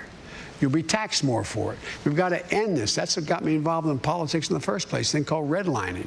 We can change so much, that we can do so much to change the circumstances to give people a real opportunity. Cedric, did you hear what you needed? Oh, I'm sorry. I was just saying, do you hear what you needed to hear? I think so. Okay. Well, there's a lot more. If you're going to hang around afterwards, I'll tell you more. Okay. Let's get it. No, but I really mean it. It is the key. Look, this is the way every other. How do most, like my dad, he lost his job up in Scranton. And it took him 3 years to be able, he moved down to Delaware, to Claymont, Delaware, a little steel town, and sent us home to our grandpop to live with him. We finally got back. We lived in apartments, became 6 and 8 housing much later. It wasn't. It was just normal apartments. But it took him 5 years to be able to buy a home. Well, we bought a 3-bedroom home with 4 kids and a grandpop living with us, but it accumulated wealth. You build up wealth. That's how middle-class folks make it. They build up wealth. Then he was able to borrow a little against that to be able to help us get to school, those kinds of things. It's about accumulating wealth.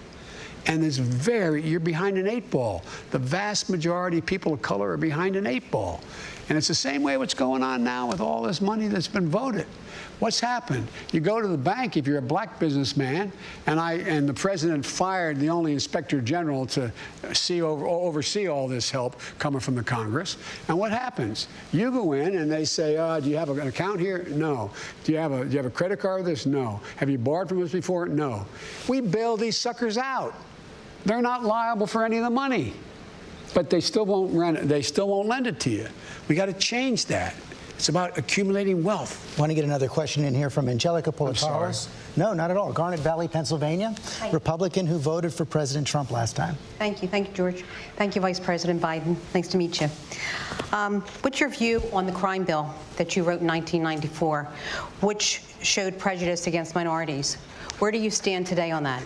Well, first of all, things have changed drastically. That crime bill, when it voted, the Black Caucus voted for it. Every black mayor supported it across the board. And it didn't. The crime bill itself did not have mandatory sentences except for two things. It had 3 strikes and you're out, which I voted against in the crime bill, but it had a lot of other things in it that turned out to be both bad and good. I wrote the Violence Against Women Act. That was part of it, the assault weapons ban and other things that were good. What I was against was giving states more money for prison systems that they could build, state prison systems. And you have 93 out of every 100 people in jail now is in a state prison, not in a federal prison, because they built more prisons. I also wrote into that bill a thing called drug courts. I don't believe anybody should be going to jail for drug use. They should be going into mandatory rehabilitation.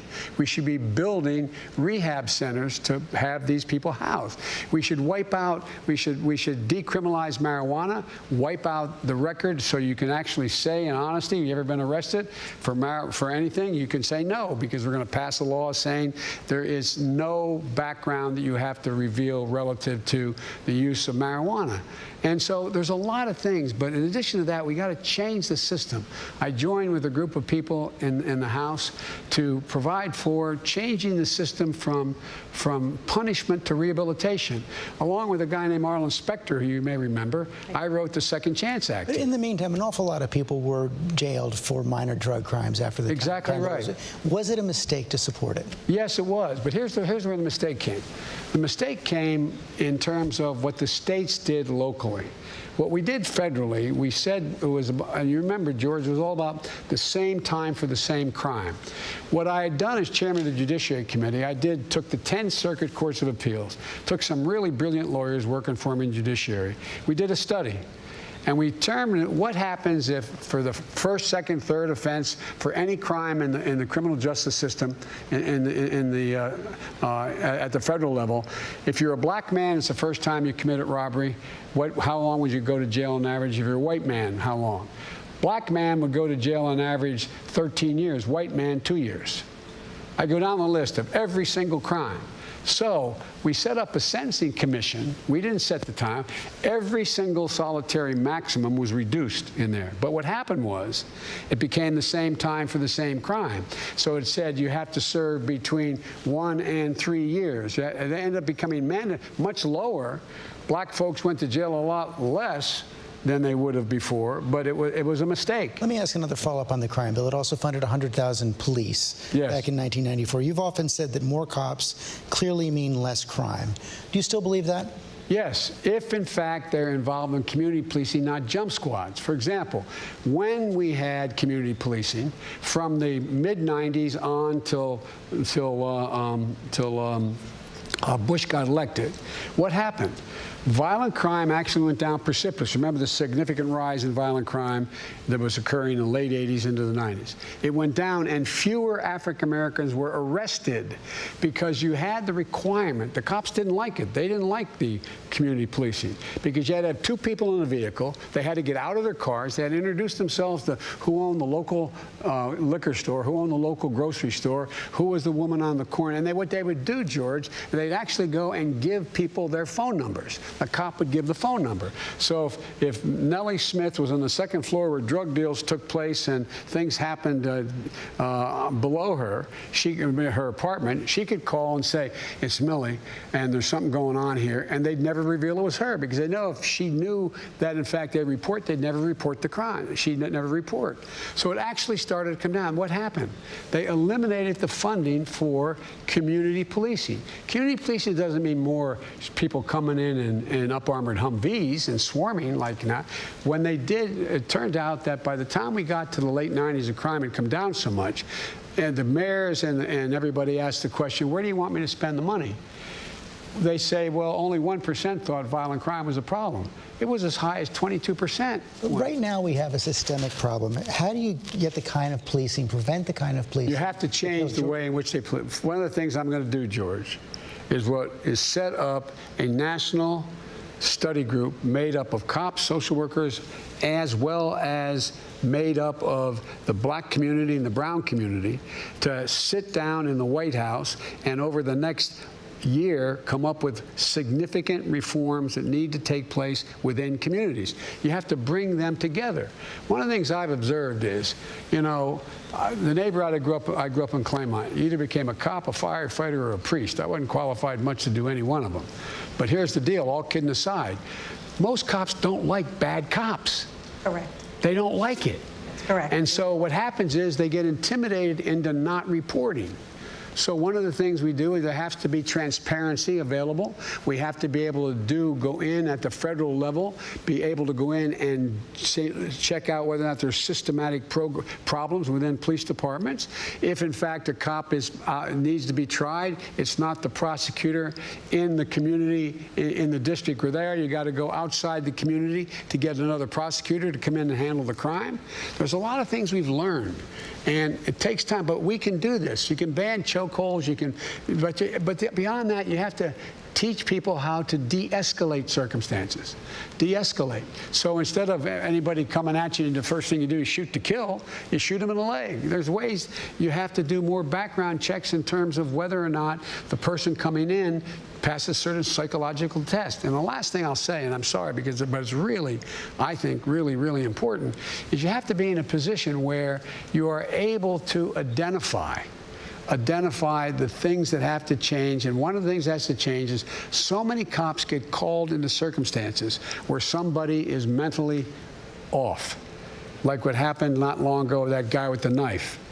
That's why we have to provide within police departments psychologists and social workers to go out with the cops on those calls, some of those 911 calls, to de-escalate the circumstance, to deal with talking them down.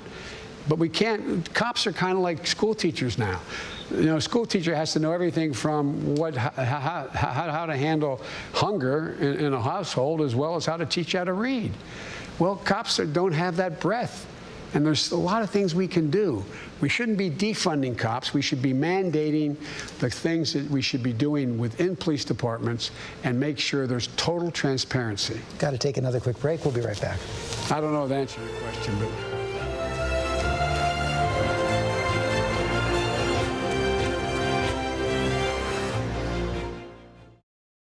ABC News, straightforward. Tomorrow, get ready for an all-time high with all-time low. With an amazing performance for you. Tomorrow on Good Morning America's concert series, sponsored by CarMax. I know what happened, and I'm not guilty. Why the fascination with criminal trials? Figure out what's really out there. She revealed she had murdered his family. I know in my heart they did this. It's the time of suspicion. The ending's really tough. You don't know whether truth is going to be difficult to find unless you try to find it.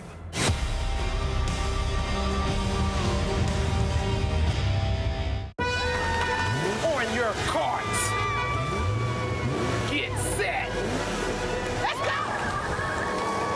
Get ready. The team with the highest card total could be leaving with $100,000. To shop. Bam, bam, bam. Till you drop.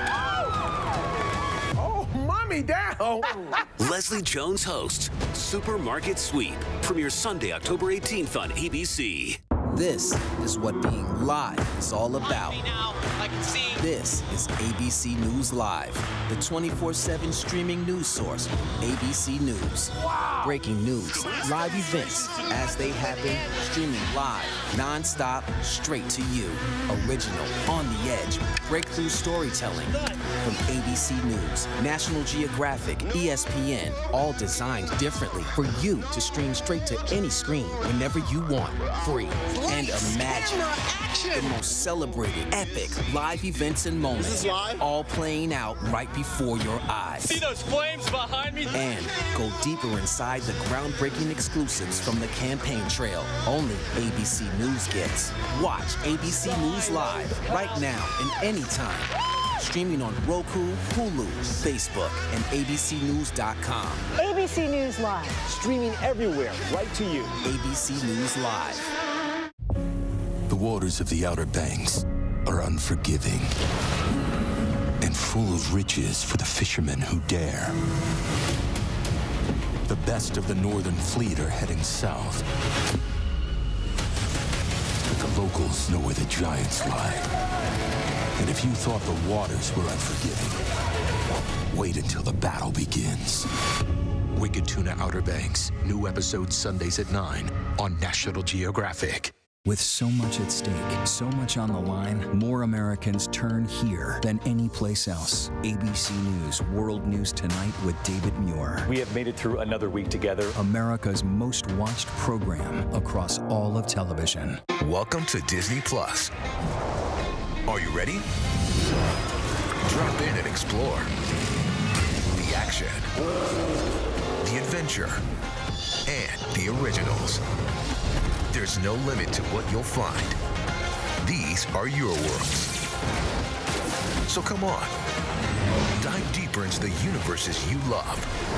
Wherever and whenever you want them, you'll find them all here on Disney Plus. Now, with so much on the line, ABC News, America's #1 news, is right there for you live on Hulu with stories of strength, stories of hope. Because now, when it matters most, Hulu has live news. Hulu has live news. Hulu has live news, and that news is ABC News. ABC News Live on Hulu. ABC News Live on Hulu. watch the news you need. Thanks so much for streaming with us. Streaming to all Hulu subscribers right now. John Lennon, his life, his legacy, his last days. Wow, there's life, there's hope. New interviews and his last interview. The new 2020 event, Friday night on ABC.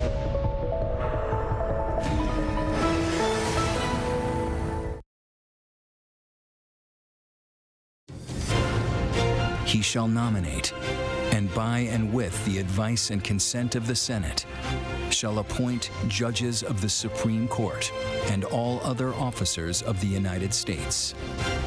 From the Constitution Center in Philadelphia, here again, George Stephanopoulos.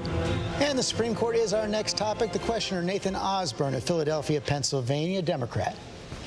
Hi, I'm George, Mr. Vice President. Hey, Nathan. Our country's first Supreme Court gave its first rulings just 2 blocks from here, from 1791 to 1800, and it's become more polarized since then. Merrick Garland didn't get a hearing for all of 2016, and Amy Coney Barrett's being pushed through at the last minute, even though millions have already voted. So what do you think about ideas from people like Pete Buttigieg and others to put in place safeguards that will help ensure more long-term balance and stability? And what do you say to LGBTQ Americans and others who are very worried right now about erosions of their rights and our democracy as a whole? Well, let me start the last point, work my way back.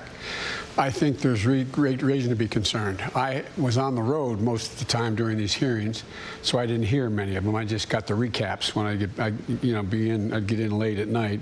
I've been going around the country, Florida, and anyway. And but my reading online, what the judge said was she didn't answer very many questions at all. And I don't even think she has laid out much of a judicial philosophy in terms of the basis upon which she thinks are there unenumerated rights in the Constitution and the rest. So, number one. So I think there's great reason to be concerned for the LGBT community, something I've fought very hard for a long time to make sure there's equality across the board.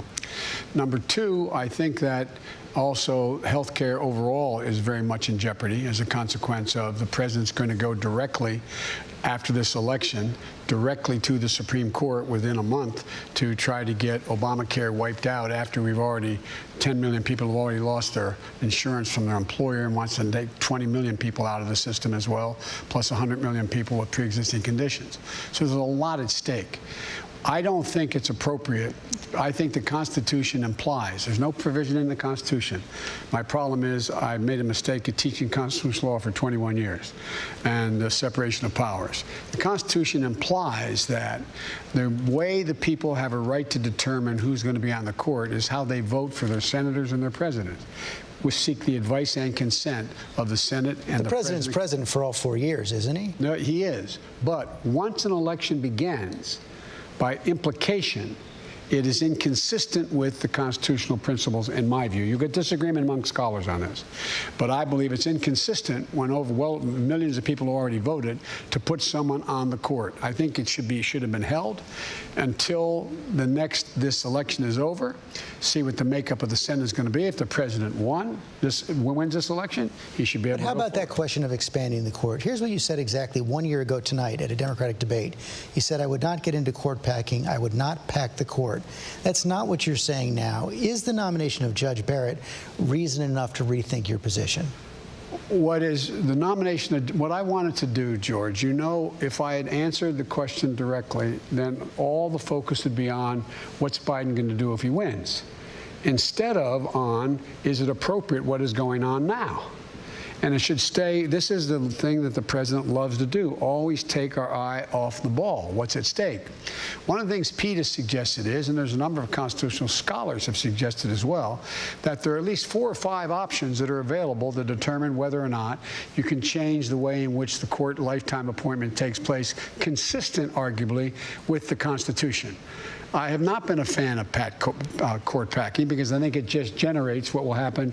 Whoever wins, it just keeps moving in a way that is inconsistent with what is going to be manageable. So you're still not a fan? Well, I'm not a fan. I then say it depends on how this turns out.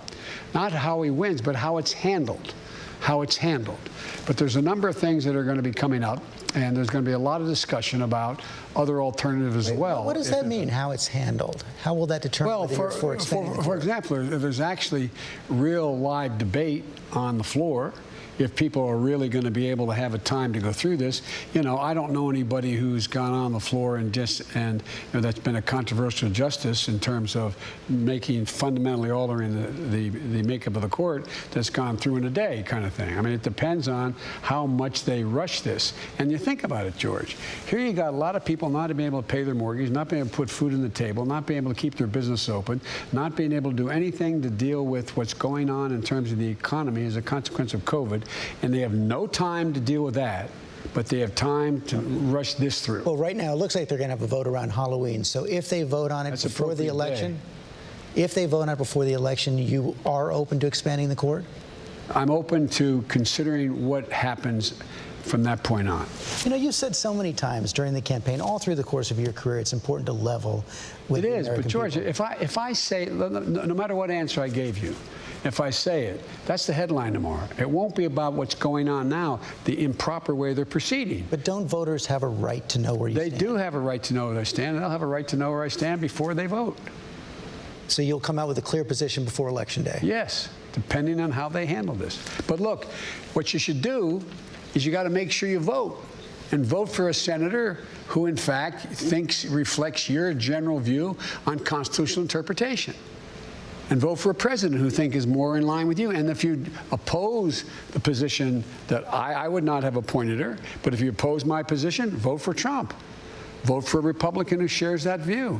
But that's your opportunity to get involved in lifetime appointments that presidents come and go. Justices stay and stay and stay. We have a question from a Republican, Andrew Lewis. I guess a disaffected Republican. You cast a write-in vote for John Kasich in 2016. You're going to vote against President Trump this year. And John's writing in for me, by the way. I know that. Mr. Vice President. I'm sorry. Mr. Vice President, my father, Drew Lewis, served as Secretary of Transportation under President Ronald Reagan in his first term. Oh, yeah. I'll be darned. And some of his closest allies and friends were Democrats, including House Speaker Tip O'Neill and Senator Ted Kennedy. Sadly, today we have highly partisan and dysfunctional governance, and I believe President Trump is primarily responsible for creating this toxic environment. As president, how will you avoid the temptation to exact revenge and instead take the high road and attempt to restore bipartisanship, civility, and honor to our democracy? As written by a fellow who won the Pulitzer Prize for a book he wrote about the presidency, he said, I doubt whether Biden is really Irish. He doesn't hold a grudge. In politics, grudges don't work. They make no sense. I really mean it. I have never, and the second point I'd make is, Everybody talks about, yeah, Joe, when you were a senator and a chairman of foreign relations or chairman of judiciary, you got a lot of things done. You're able to cross the aisle, but the days are changed. When you're vice president, you got a lot done, but it can't happen anymore. It can. We got to change the nature of the way we deal with one another. And it starts off by the way your father was and Tip was and others. You don't question another man or woman's motive. You can question their judgment, but not their motive. We badly need an infrastructure bill. Well, what happens? I stand up and I say, you know, we need an infrastructure bill, Senator, but I tell you what, you're in the pocket of the cement industry. But let's see what we can do. You can't get anywhere. Nothing happens. Nothing happens. I learned that lesson a long time ago. I've never, even when it's obvious on its face what the motive is, stick to the subject and listen to the other guy. Listen. What I will be doing as if I'm elected president, the first thing, and not a joke, and you can ask if they tell you your dad's old friends on the Republican side. I'm going to pick up the phone and call them and say, let's get together.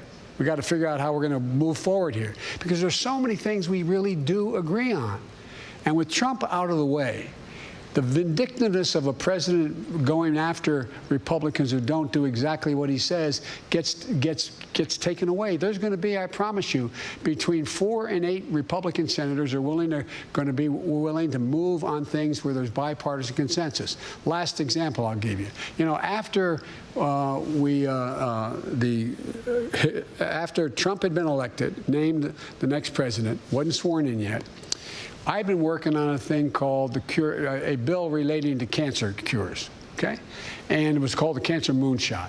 And I worked with a number of Democrats and Republicans, and we had a bill that was about $9 billion that made significant increases in research and development on cancer alternatives, NIH, and particularly specific cancer initiatives. And we only had, at the time, I think it was 111 or 114, whatever it was, votes in the House. I don't hold me the exact number. And we had fewer than 40 in the Senate. But after he was elected, I got those people together as vice president, and we sat down and we worked it out. And we ended up getting it passed 396 votes in the House and 94 votes in the Senate. And at the end of the day, because it had to do with the Biden Cancer Moonshot I've been working on, Mitch McConnell stood up, and I was presiding officer, and moved to name the bill after my deceased son, Bo, who had just died. So there are ways to bring this together. But how about the question of political accountability? And is there some tension between that and bringing people together? You know, Robert Mueller laid out a lot of evidence of possible obstruction of justice by President Trump. What would a Biden Justice Department do with that evidence? What the Biden Justice Department will do is let the Department of Justice be the Department of Justice. Let them make the judgments of who should be prosecuted. They are not my lawyers. They're not my personal lawyers. So you're not going to rule it in or rule it out? I'm not going to rule in or out. I'm going to hire really first-rate prosecutors and people who understand the law, like Democrat and Republican administrations have had, and let them make the judgments. But turning this into a vehicle for as if it's your own law firm, you don't own that Justice Department. You pick the best people you can, and you hope that what they're going to do is they're going to enforce the law as they see it. But can you remember any Republican president going out there, or former Democratic president, go find that guy and prosecute him? Ever hear that? Or, by the way, I'm being sued because a woman's accused me of rape. Represent me. Represent me. Personally represent me in the state of New York on my not allowing my tax returns. What's that all about? What is that about? Got to take another break. We'll be right back. The executive power shall be vested in a President of the United States of America. He shall hold his office during the term of 4 years, and together with the Vice President, chosen for the same term. COVID-19 was a wake-up call. There are so many more pandemics that could be just around the corner. Viruses literally travel through human populations. What we've got to do is go to those places where the virus begins its journey. Masks on? Yep. Masks on. Oh, wow. Oh, my God. This is the exact way in which a new virus could start. Virus Hunters. Special event, Sunday, November 1st at 9 on National Geographic. With so much at stake, so much on the line, more Americans turn here than any place else. ABC News World News Tonight with David Muir. We have made it through another week together. America's most watched program across all of television. Yes, mornings may look different these days, but where you start your day, where you spend your mornings, where you get connected to everything that's happening. And face it, there's a whole lot happening in our world these days. Where you get all the breaking new information of the day to help you navigate through these times. That's why we're here. Good morning, sunshine. And making sure you start your day off with a smile and some sunshine. Good morning, America. Good morning, America. Good morning, America. Oh, how I love saying that. Wake me up. Hello? This is Montana Highway Patrol. You're looking for a couple of missing teenagers. That's right. Last seen in a red Focus. The steering wheel is getting stiff. Lock the door. We're fine.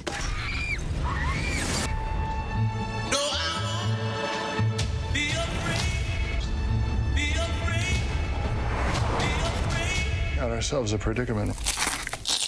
When the night has come.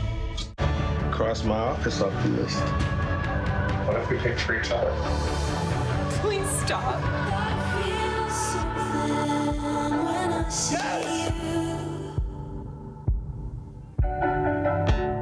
What's the most innovative daily news podcast out there to listen to every day? Well, the Edward R. Murrow Awards say it's Start Here, the daily news podcast from ABC News. Even the New York Times calls us a top news podcast worth listening to. So if you like getting behind the biggest news stories of the day, inside all the details, the backstory, and what will happen next, then listen to Start Here, the daily news podcast from ABC News. It's like no other news podcast out there. Even the critics agree. Listen free on Apple Podcasts. On your carts. Get set. Let's go. Get ready. The team with the highest card total could be leaving with $100,000. To shop. Bam, bam, bam. Till you drop. Oh, mommy down. Leslie Jones hosts Supermarket Sweep. Premieres Sunday, October 18th on ABC. Right now, at this defining moment in America, with so much on the line. We gon' be all right. We gon' be all right. From ABC News, Turning Point, the groundbreaking special Nightline series. Taking over, taking on. This moment for America. My America, your America, our America. This is Turning Point, the special Nightline series. We gon' be all right. Late night on ABC. Now, when it matters most, the straightforward facts. ABC News is America's #1 news. #1 in the morning, #1 in the evening, and the #1 show on all of television. #1 in late night versus the competition. #1 in politics versus the competition. The #1 daytime talk show. And #1 in streaming news. Most trusted, most watched. ABC News is America's #1 news. Admit it. These days, what you need to know seems to change just about every day. What is it that you really want to know, need to know? To help you not just get through your day, but to make the most of it. Feel smarter. Feel better. Feel happier. Well, how about a third hour of Good Morning America in the afternoon? GMA 3, what you need to know. Lunchtime at 1 Eastern, 12 Central and Pacific on ABC. It's all about you. From the Constitution Center in Philadelphia, here again, George Stephanopoulos. And welcome back to our town hall with former Vice President Joe Biden. We're going to look at the environment right now. We're going to get a question from Michelle Elisen from Pittsburgh, Pennsylvania, a businesswoman, a social worker. You're a Republican who's voted for Democrats, but you're not sure what you're going to do this time around. Correct? Correct. Greetings, former Vice President Biden. Hello. Thank you, Mr. Stephanopoulos. In a 2012 report of the University of Pittsburgh's Institute of Politics, fracking was discussed and its possible implications for the waterways from the Commonwealth to the Gulf. Fracking has made the population sick and killed wildlife in southwest Pennsylvania. The Commonwealth of Pennsylvania and small business development centers have already begun to transition people away from fossil fuels. What industries that are not harmful to human health and the environment are you planning for Southwest Pennsylvania and the nation? Well, first of all, I make it clear I do not propose banning fracking. I think you have to make sure that fracking is in fact not emitting methane or polluting the well or dealing with what can be small earthquakes and how they're drilling. So it has to be managed very, very well, number one. Number two, what we have to do is the future rests in renewable energy. The single fastest growing energy source in the world right now, because I'm going to say something that's going to sound self-serving, but I managed the Recovery Act, and I was able to invest billions of dollars into bringing down the cost per BTU of wind and solar. So now it's cheaper than coal, it's cheaper than oil right now. And it has great, great promise. And it's also the fastest growing employer in the energy industry. And so there are a number of things that I would do immediately. Number one, there are well over 100,000 wells that are left uncapped in the region. We could hire 128,000 of these people who are working in the industry to cap these wells and get a good salary doing it now, number one. Number two, we should be moving toward finding the new technologies that are going to be able to deal with carbon capture. So ultimately, as a transition, we moved to a net zero emission of carbon, that we're still going to be able to use, if we find the right technology, some gas to be able to, if we can carbon capture. And I think we're going to be able to move in a direction where by the year 2035, we'll be able to have net zero emissions of carbon from the creation of energy creation. So we can move it by dealing with those. And every time we talk about global warming or the environment, the president thinks it's a joke, and I think it's jobs. Because what we're going to have happen is, you'll be able to see now, as I started to say before, I, as president, am going to invest that $600 billion we spend in government contracts only on those things that, in fact, also are not only made in America, but building an infrastructure that's clean and new. And what we have to do is focus on the transmission of energy across the country from areas relating to solar and wind. The reason is that that has not been mastered yet. I've met a lot of people in Silicon Valley. The battery technology is increasing significantly, so you're going to be able to have, for example, solar on your home and a battery this by this, as I'm showing you here, in your basement. So when the sun doesn't shine for 5 days, you still have enough energy. So we're making significant progress. The other thing we're going to do is provide an awful lot of work. It's estimated to put close to 1 million people to work by weatherizing 4 million buildings and 2 million homes, because we'll save tons and tons of energy, or like billions of barrels of energy over time, and at the same time provide significant employment and a good union wages, prevailing wages. Let me stick on fracking for a second. You said you don't want to ban fracking. As you know, it's an important issue here in Pennsylvania. Not everyone buys your denial. A member of the Boilermakers Local 154, Sean Stefani, was quoted in the New York Times today saying, "You can't have it both ways." He says you can't meet your goal to end fossil fuels without ending fracking. What do you say to people like Sean who doubt your denial because they think you want to keep that promise? Tell them the Boilermakers overwhelmingly endorse me, okay? So the Boilermakers unions endorsed me because I sat down with them in great detail with the leadership exactly what I would do, number one. Number two, what I would do is I would stop giving tax breaks and subsidizing oil. We don't need to subsidize oil any longer, number one. We should stop that and save billions of dollars over time. What I would also do with regard to, the difference between me and the new Green Deal, they say automatically by 2030, we're going to be carbon free. Not possible. So are you for it or against it? You say you're not for it, but in your website it says you call it a crucial framework.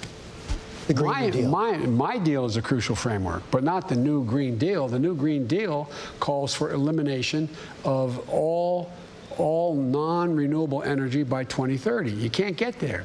You're going to need to be able to transition, George, to be able to transition to get to the place where we invest in new technologies that allow us to do things that get us to a place where we get to net zero emission, including in agriculture. I've laid out a detailed plan. We should be taking the plan where we allow significant more land to be put in conservation, plant deep-rooted plants which absorb carbon from the air, and in fact pay farmers to do it. We can do things like pelletize all the chicken manure and all the horse manure and cow manure, and they can take out the methane and use it as fertilizer and make a lot of money doing it. For example, right now down in people, when I say that, they wonder what I'm talking about. The biggest carbon sink in the world is the Amazon. More carbon absorbed from the air, diminishing global warming, in the Amazon than all the carbon emitted on a yearly basis from the United States of America, from all vehicles and all means. So we have to use our imaginations. We have to move in the direction as well, providing for electric vehicles. Electric vehicles will save billions of gallons of oil, create, estimated, not me, Wall Street, 1 million automobile jobs. But we're lagging. We're not investing. We're not doing any of the research. Got to take another quick break. We'll be right back.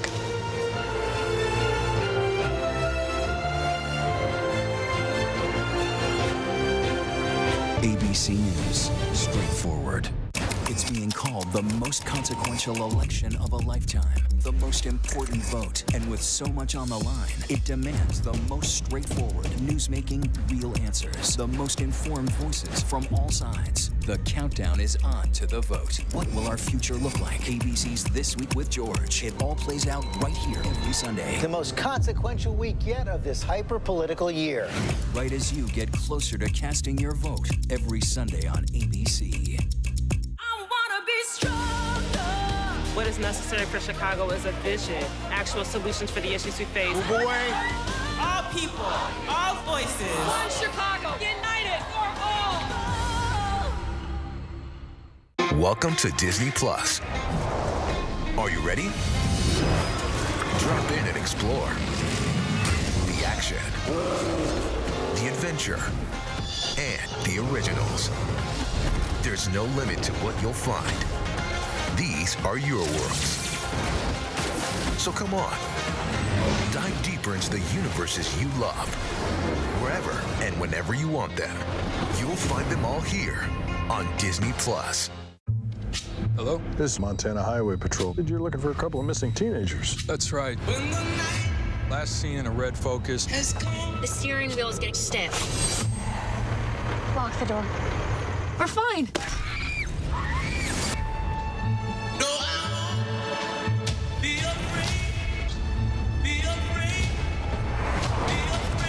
Got ourselves a predicament. When the night has come.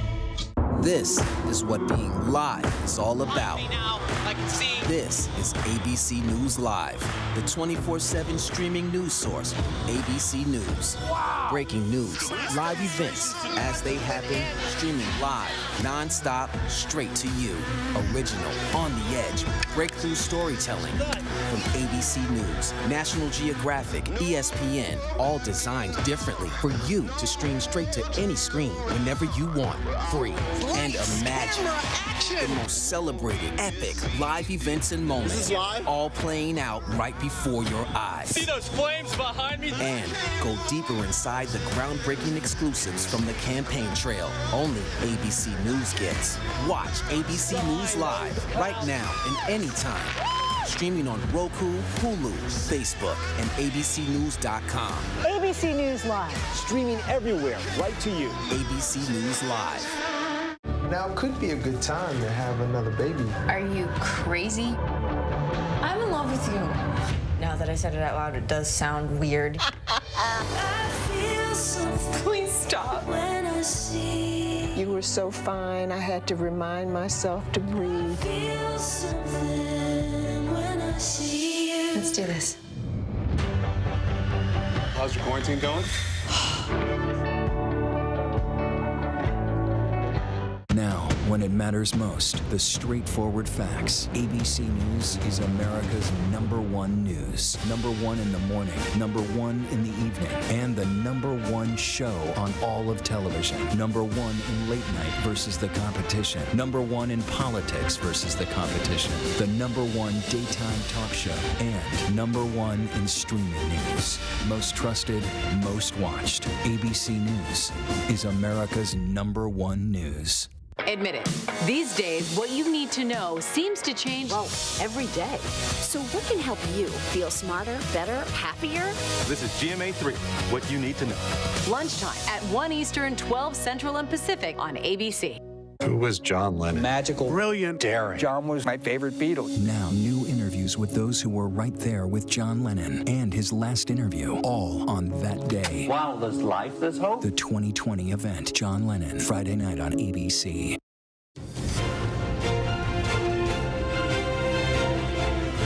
Welcome back to our town hall with former Vice President Joe Biden. The next question comes from Mark Hoffman, Center Valley, Pennsylvania, conservative who voted for Trump in 2016.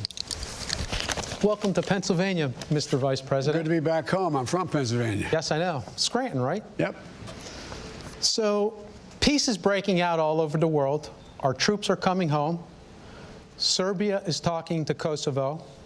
And the Arabs and Israelis are talking peace, which I believe is a modern-day miracle, what's going on. Does President Trump's foreign policy deserve some credit? A little, but not a whole lot. We find ourselves in a position where we're more isolated in the world than we've ever been. Our allies are our goal alone. America first has made America alone. You have Iran closer to having enough nuclear material to build a bomb. North Korea has more bombs and missiles available to it.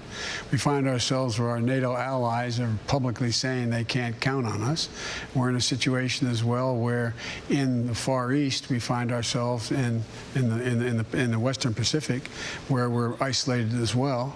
You have Japan and South Korea at odds with one another. China is making moves. So I would say we find ourselves less secure than we've been. I do compliment the president on the deal with Israel recently, but if you take a look, we're not very well trusted around the world. When 17 major nations in the world were asked who they trust more, who's the better leader, and the president came in behind both the international survey, both behind Putin as well as Xi. And look what Putin's doing. You have Americans, bounties on American military's heads in Afghanistan. There are more people there now, by the way, than when we left in Afghanistan. And we find ourselves in a situation where he's talked to Putin 6 times, hadn't said a word to him.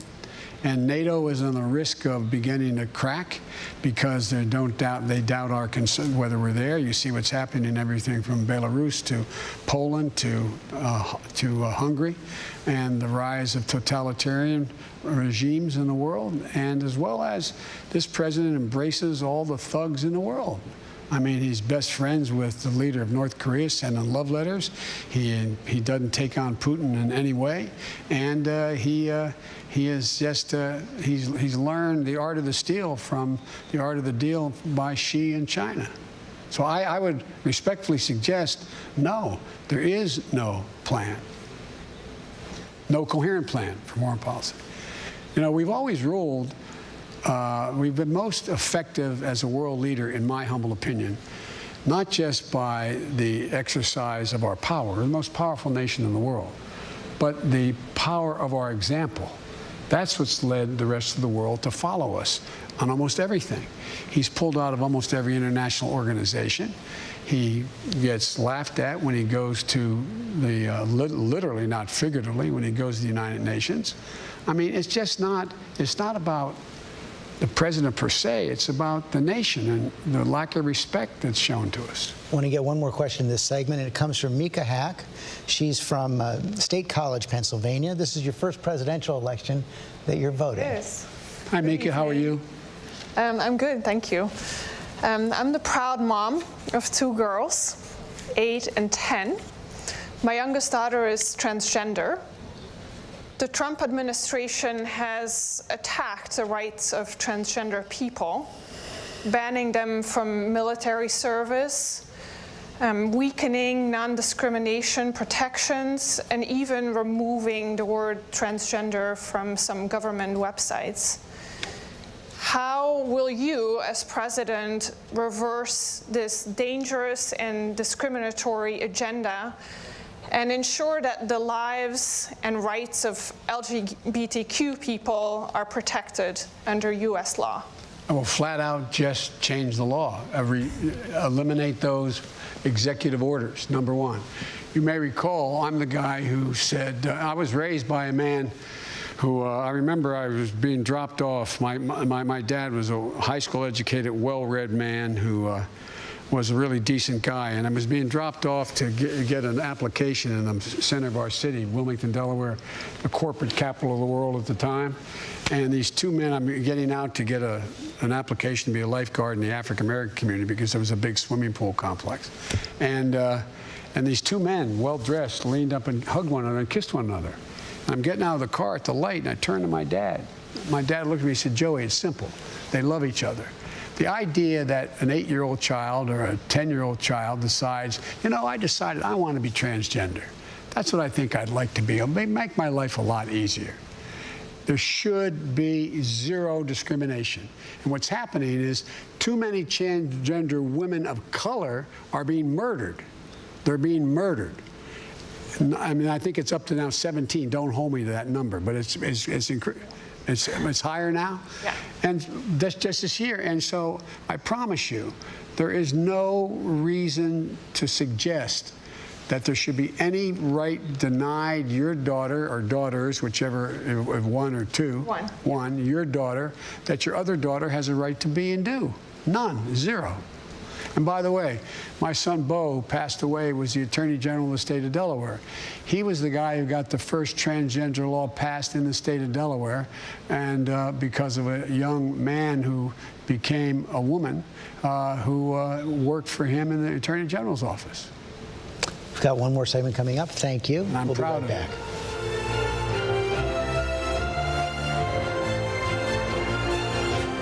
ABC News, straightforward. With so much at stake, so much on the line, more Americans turn here than any place else. ABC News World News Tonight with David Muir. We have made it through another week together. America's most watched program across all of television.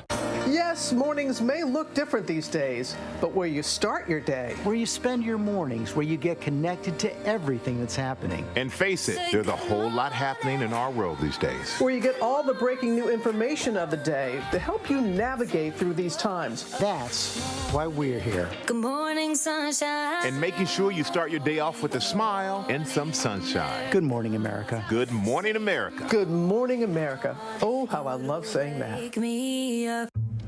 Hello? This is Montana Highway Patrol. You're looking for a couple of missing teenagers. That's right. Last seen in a red Focus. The steering wheel is getting stiff. Lock the door. We're fine.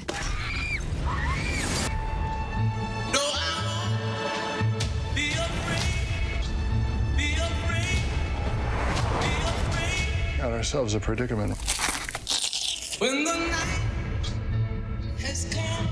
Admit it. These days, what you need to know seems to change, well, like every day. So what can help you feel smarter, better, happier? Welcome to GMA3, What You Need to Know, the third hour of Good Morning America. Lunchtime on ABC. What's the most innovative daily news podcast out there to listen to every day? Well, the Edward R. Murrow Awards say it's Start Here, the daily news podcast from ABC News. Even the New York Times calls us a top news podcast worth listening to. So if you like getting behind the biggest news stories of the day, inside all the details, the backstory, and what will happen next, then listen to Start Here, the daily news podcast from ABC News. It's like no other news podcast out there. Even the critics agree. Listen free on Apple Podcasts. On your carts. Get set. Let's go. Get ready. The team with the highest card total could be leaving with $100,000. To shop. Bam, bam, bam. Till you drop. Oh, me down. Leslie Jones hosts Supermarket Sweep. Premieres Sunday, October 18th on ABC. Welcome to Disney Plus. Are you ready? Drop in and explore.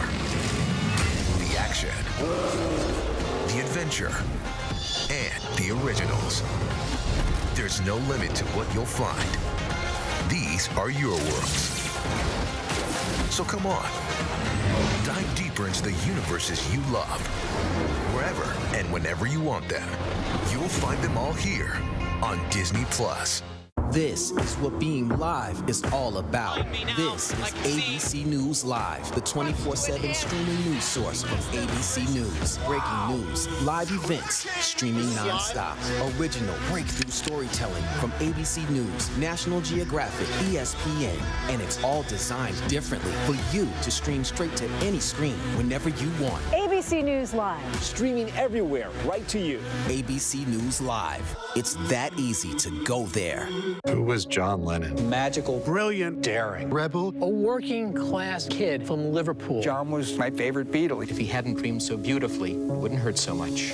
Now, Friday night, new interviews with those who were right there with John Lennon and his last interview, all on that day. Wow, there's life, there's hope. The 2020 event. Yoko said, what I tell you now is top secret. You can't ever tell anyone. John Lennon, his life, his legacy, his last days. Friday night on ABC.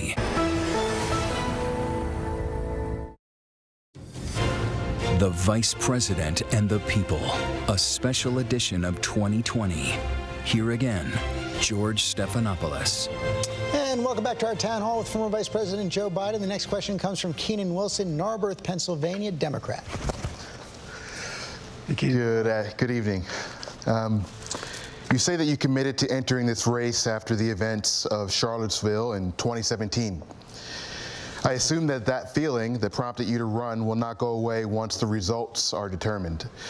So, hypothetically, if you lose, how will you use your platform to urge President Donald Trump and those rallying behind him towards the ideals of a more perfect union? Well, to be very honest with you, I think that's very hard. He is not, things have not lent themselves to him learning from what's happened, what's gone before. And instead of being chastened by being one of the few presidents, the only president to be impeached and then have a member of his own party vote to expel him, it emboldened him. So, but what I will do, hopefully I'll go back to being a professor at the University of Pennsylvania and making the case that I've been made and at the Biden Institute at the University of Delaware, focusing on these same issues relating to what constitutes decency and honor in this country. It's the thing that got me involved in public life to begin with. As a kid, I moved from Scranton, where there were no African Americans, and moved down to Claymont, Delaware, and in Delaware we have the 8th largest black population as a percent of population. It was an epiphany for me, seeing what was going on, and I got deeply involved. I'm no great shakes. I don't mean I wasn't John Lewis. I don't mean to imply that, but it's the thing that's motivated. My dad used to have an expression, for real. He said, everyone's entitled to be treated with dignity. Everybody. And it was real. Everybody is. And so whether I'm a defeated candidate for president back teaching or I'm elected president, it is a major element of everything that I'm about because it reflects who we are as a nation. And it's what makes us, this is every single solitary generation. The dial has moved closer and closer and more to inclusion. And we are a country that is a country of slaves who came here 400 years ago, indigenous people, and everyone else is an immigrant. And we're a diverse country. And unless we are able to treat people equally, we're just never going to meet our potential. But I think the American people want to see that happen. I think they're ready to see it happen. And I tell you one thing, if I'm elected president, you will not hear me race baiting, you'll not hear me dividing, you'll hear me trying to unify. And unify with, bring people together. When I said I was running because I wanted to unify the country, people said, well, they were the old days. We better be able to do it again. Agreed. We better be able to do it again. Mr. Vice President, if you lose, what will that say to you about where America is today? Well, it could say that I'm a lousy candidate and I didn't do a good job. But I think, I hope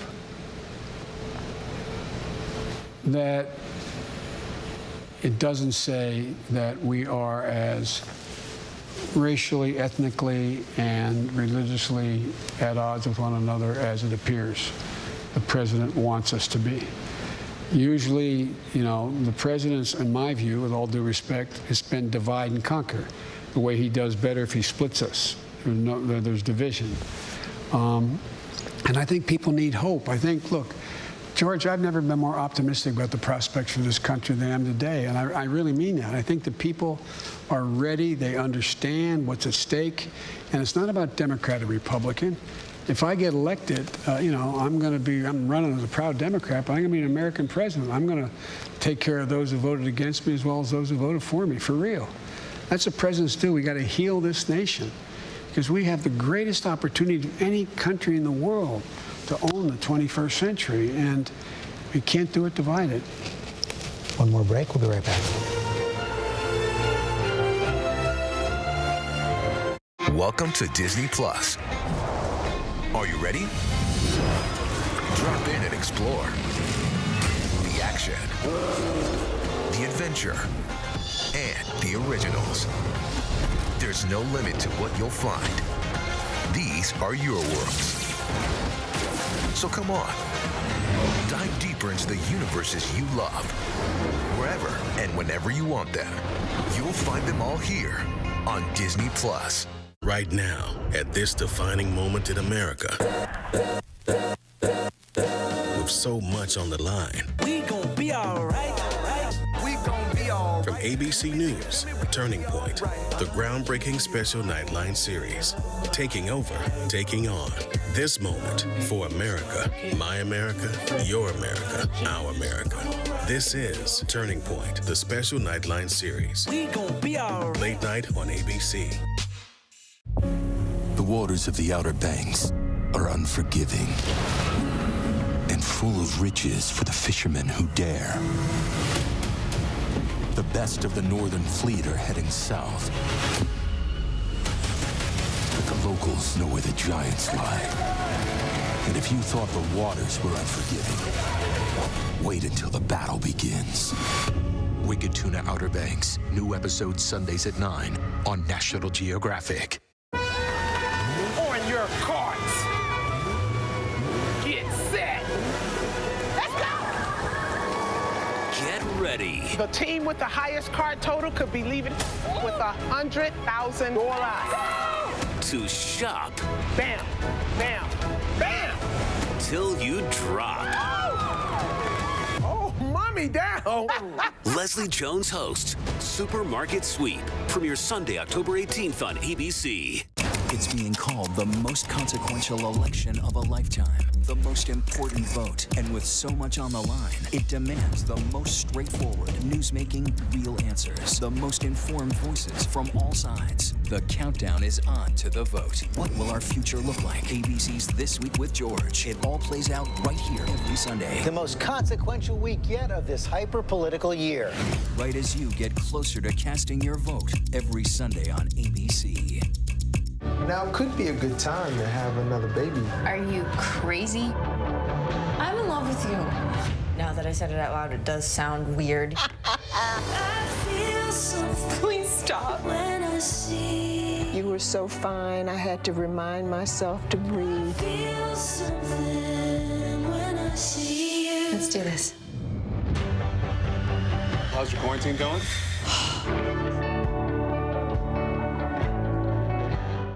I know what happened, and I'm not guilty. Why the fascination with criminal trials? Figure out what's really out there. She revealed she had murdered his family. I know in my heart they did this.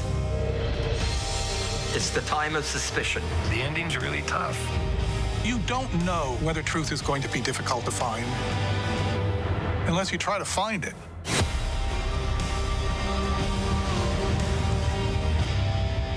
Tomorrow, get ready for an all-time high with all-time low. With an amazing performance for you. I'm wondering why do all the monsters come out Tomorrow on Good Morning America's Concert Series, sponsored by CarMax.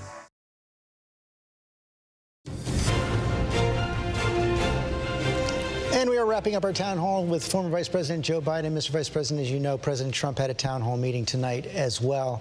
During that town hall meeting, he was asked several times whether he took a COVID test the day of your last debate. You're supposed to have another debate a week from tonight. Just two quick questions. Do you expect that debate to happen?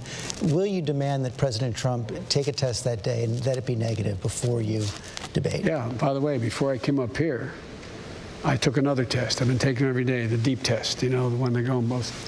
And because I wanted to be able, if I had not passed that test, I didn't want to come here and not, you know, expose anybody. And I just think it's just decency to be able to determine whether or not you are, you're clear. And it's not, I'm less concerned about me, but then the people, the guys at the cameras, the people working in a, you know, the Secret Service guys you drive up with, all those people. And so, yes, I believe he will do that. Look, I'm going to abide by what the commission rules call for. I was prepared to debate him remotely, which was supposed to happen, and he said he wouldn't do that, you know, a virtual debate. Our town hall, he didn't want to do that. I didn't set those rules. The commission set the rules. So whatever rules they set, and I'm confident that the Cleveland Clinic is the one overseeing it. I think they're going to not let happen what happened last time. They're going to demand that it's safe. But you expect to be there? Oh, I expect to be there. Mr. Vice President, thank you for your time tonight. Thanked all the questioners here. It was really terrific questions. I think you did a service to our democracy tonight. Thank you very much. I want to go back to my colleague David Muir in New York. All right, George, thank you. So there you have it, the ABC News Town Hall with former Vice President Joe Biden. Just 19 days until the election in this country. Of course, voting already underway. More than 18 million Americans have voted. Tonight, as you heard from the vice president there was supposed to be a presidential debate. President Trump pulled out of that debate when the commission wanted a virtual debate after the COVID outbreak at the White House. Joe Biden had agreed to do that instead, then doing the town hall here with ABC. And the president, in a late move this week, agreeing to the town hall and another network, sort of split screen in America tonight. We did hear the president and the vice president get pressed on several topics tonight. The vice president in Philadelphia now talking to those voters, socially distanced in the audience, Republicans, Democrats, and some undecideds. They asked him about the pandemic, whether he'd take a vaccine if ready before year's end. He said yes if the scientists are behind it.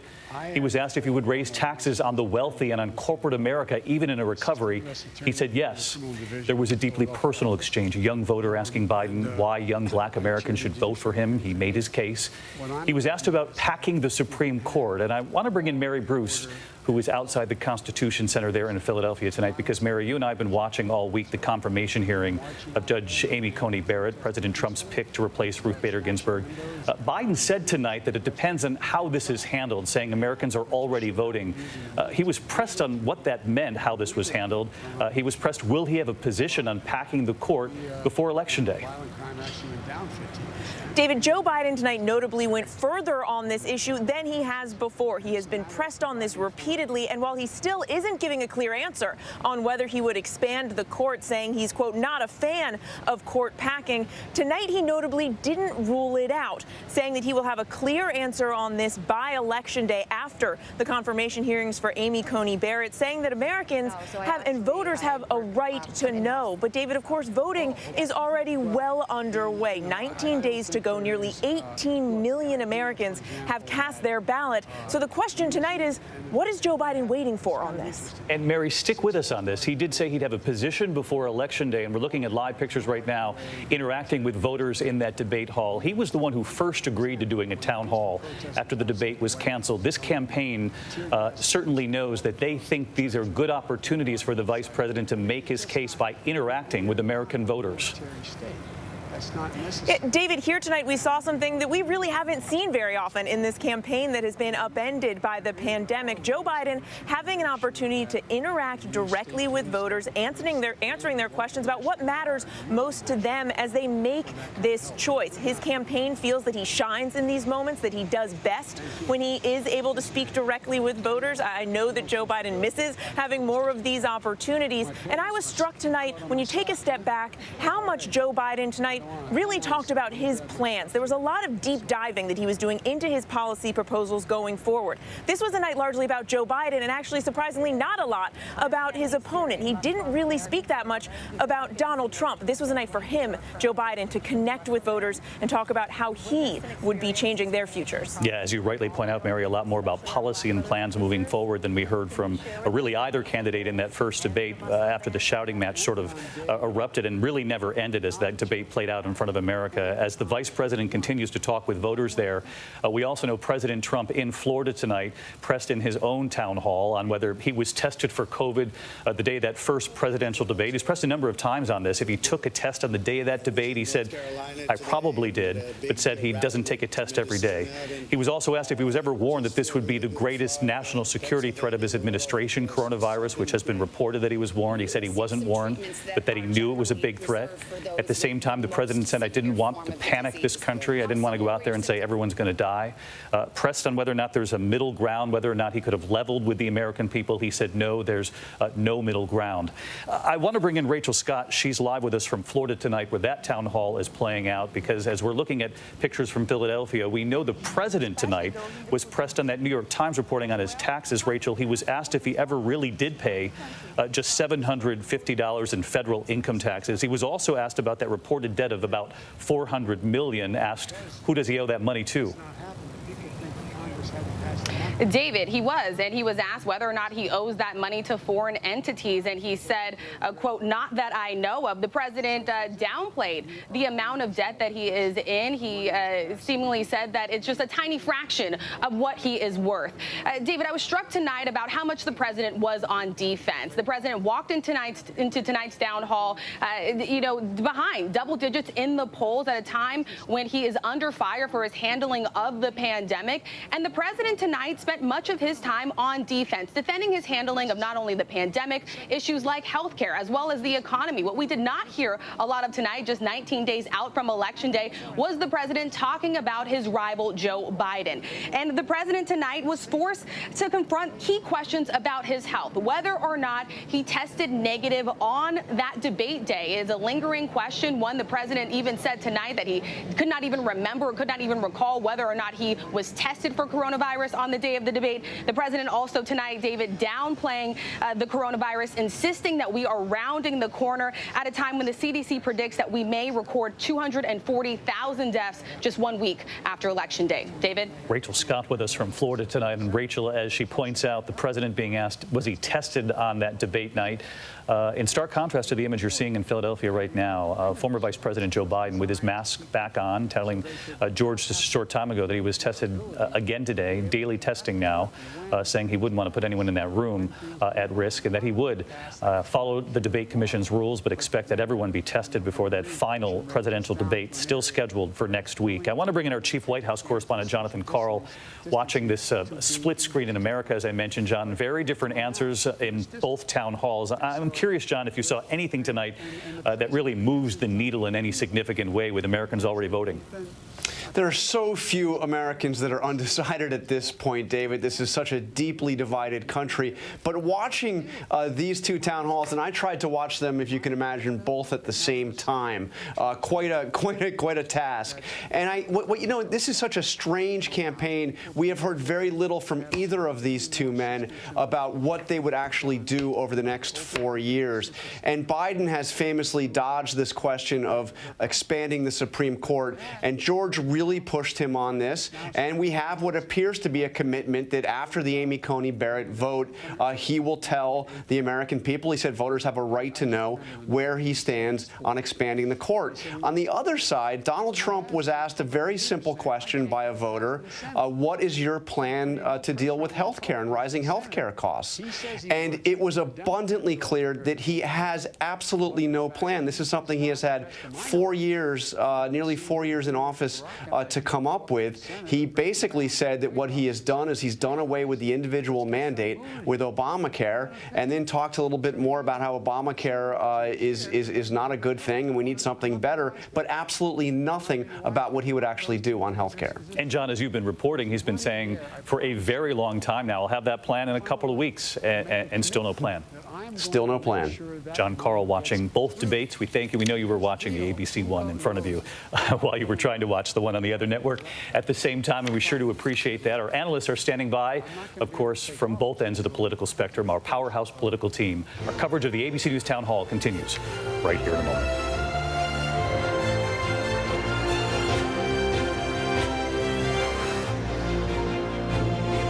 ABC News, straightforward. Welcome to Disney Plus. Are you ready? Drop in and explore. The action, the adventure, and the originals. There's no limit to what you'll find. These are your worlds. So come on, dive deeper into the universes you love. Wherever and whenever you want them, you'll find them all here on Disney Plus. Who was John Lennon? Magical, brilliant, daring, rebel, a working class kid from Liverpool. John was my favorite Beatle. If he hadn't dreamed so beautifully, it wouldn't hurt so much. Now, Friday night, new interviews with those who were right there with John Lennon and his last interview, all on that day. While there's life, there's hope. The 2020 event. Yoko said, what I tell you now is top secret. You can't ever tell anyone. John Lennon, his life, his legacy, his last days. Friday night on ABC. I know what happened, and I'm not guilty. Why the fascination with criminal trials? Figure out what's really out there. She revealed she had murdered his family. I know in my heart that he did this. It's the time of suspicion. The ending's really tough. You don't know whether truth is going to be difficult to find unless you try to find it.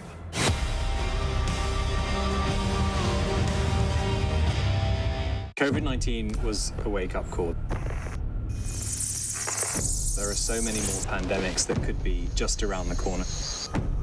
Viruses literally travel through human populations. What we've got to do is go to those places where the virus begins its journey. Masks on? Yep. Masks on. Oh, wow. Oh, my God. This is the exact way in which a new virus could start. Virus Hunters, special event, Sunday, November 1st at 9 on National Geographic. On your carts. Get set. Let's go. Get ready. The team with the highest card total could be leaving with $100,000. To shop. Bam, bam, bam. Till you drop. Mommy down. Leslie Jones hosts Supermarket Sweep. Premieres Sunday, October 18th on ABC. It's being called the most consequential election of a lifetime, the most important vote, and with so much on the line, it demands the most straightforward, newsmaking, real answers, the most informed voices from all sides. The countdown is on to the vote. What will our future look like? ABC's This Week with George. It all plays out right here every Sunday. The most consequential week yet of this hyper-political year. Right as you get closer to casting your vote every Sunday on ABC. Hello? This is Montana Highway Patrol. You're looking for a couple of missing teenagers. That's right. Last seen in a red Focus. The steering wheel is getting stiff. Lock the door. We're fine.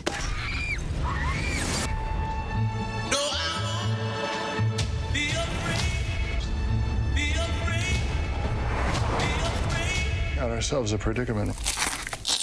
When the night has come.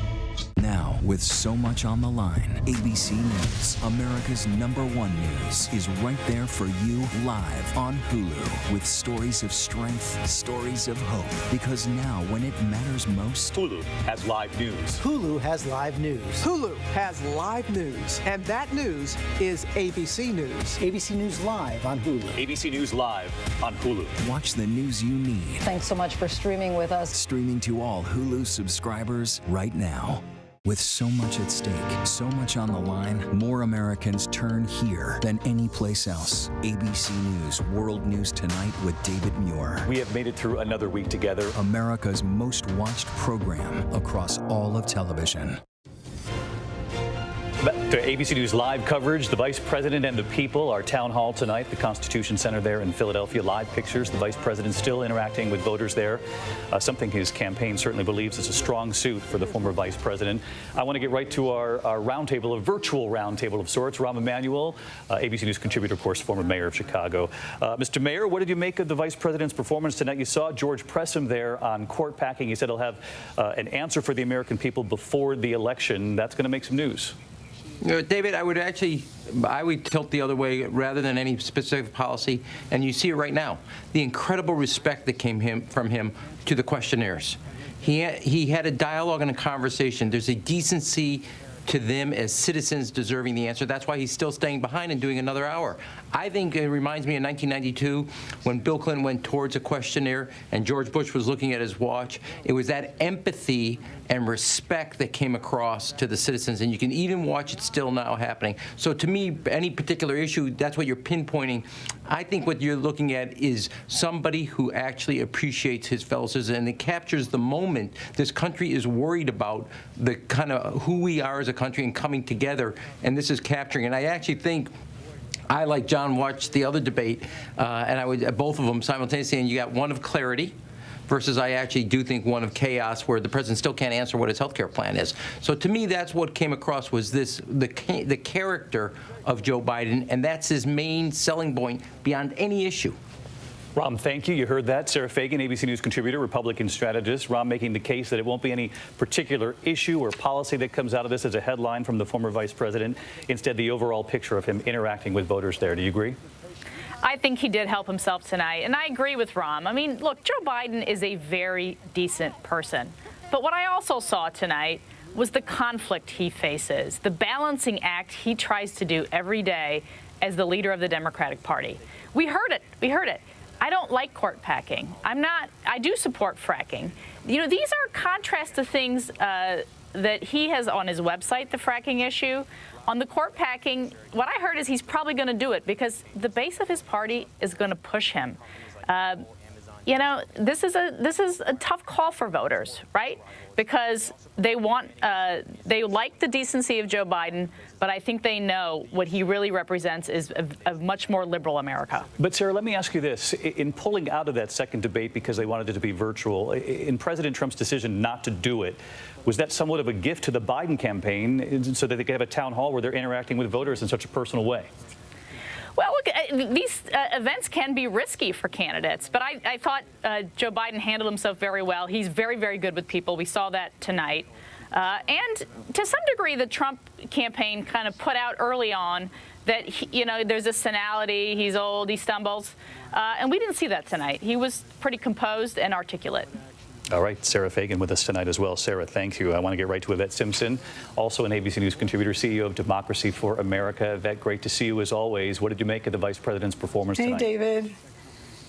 It's the best I've seen him. I think he did a great job, not just directly answering questions, talking about specific policies. And I think he took that very hard stance of acknowledging that he was wrong about the 1994 crime bill, which I think was a great position for him to take. So I think it was a great night for him. And I do think he's walking a tightrope, I think in part because if you're the leader of a party, you have to take everybody's opinions to bear. We have not seen that with Donald Trump. He's not listening to most Republicans or most people. And I actually do respect Joe Biden for, I think, having a broader perspective, listening to all sides, and actually being willing to adjust his own thinking to the realities of the day.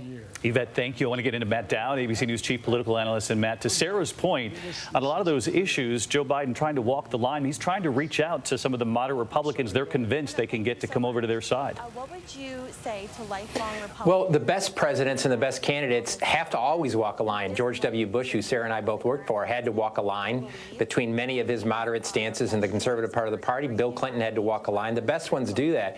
I think the way to judge these things is what is their imperative? What is each candidate's imperative when they approach these things and come in? As we saw 2 weeks ago, Joe Biden and Donald Trump, Joe Biden was 7 points ahead 2 weeks ago. He's now 10 points ahead. And so all Joe Biden had to do tonight to win this thing and move forward is make the voters who already are voting for him or already want to vote for him comfortable in that choice. And I think he did that. Donald Trump has a much harder one, which is persuade Biden voters to move to him. All right. Less than 3 weeks to go. Matt Dowder, thanks to you as well. Some closing thoughts from some of my trusted teammates here at ABC in just a moment as our live coverage of the town hall with Joe Biden in Philadelphia continues right after this. ABC News, straightforward. It's being called the most consequential election of a lifetime, the most important vote, and with so much on the line, it demands the most straightforward, news-making, real answers, the most informed voices from all sides. The countdown is on to the vote. What will our future look like? ABC's This Week with George. It all plays out right here every Sunday. The most consequential week yet of this hyper-political year. Right as you get closer to casting your vote every Sunday on ABC. With so much at stake, so much on the line, more Americans turn here than any place else. ABC News World News Tonight with David Muir. We have made it through another week together. America's most watched program across all of television. What is necessary for Chicago is a vision, actual solutions for the issues we face. All people, all voices. One Chicago, united for all.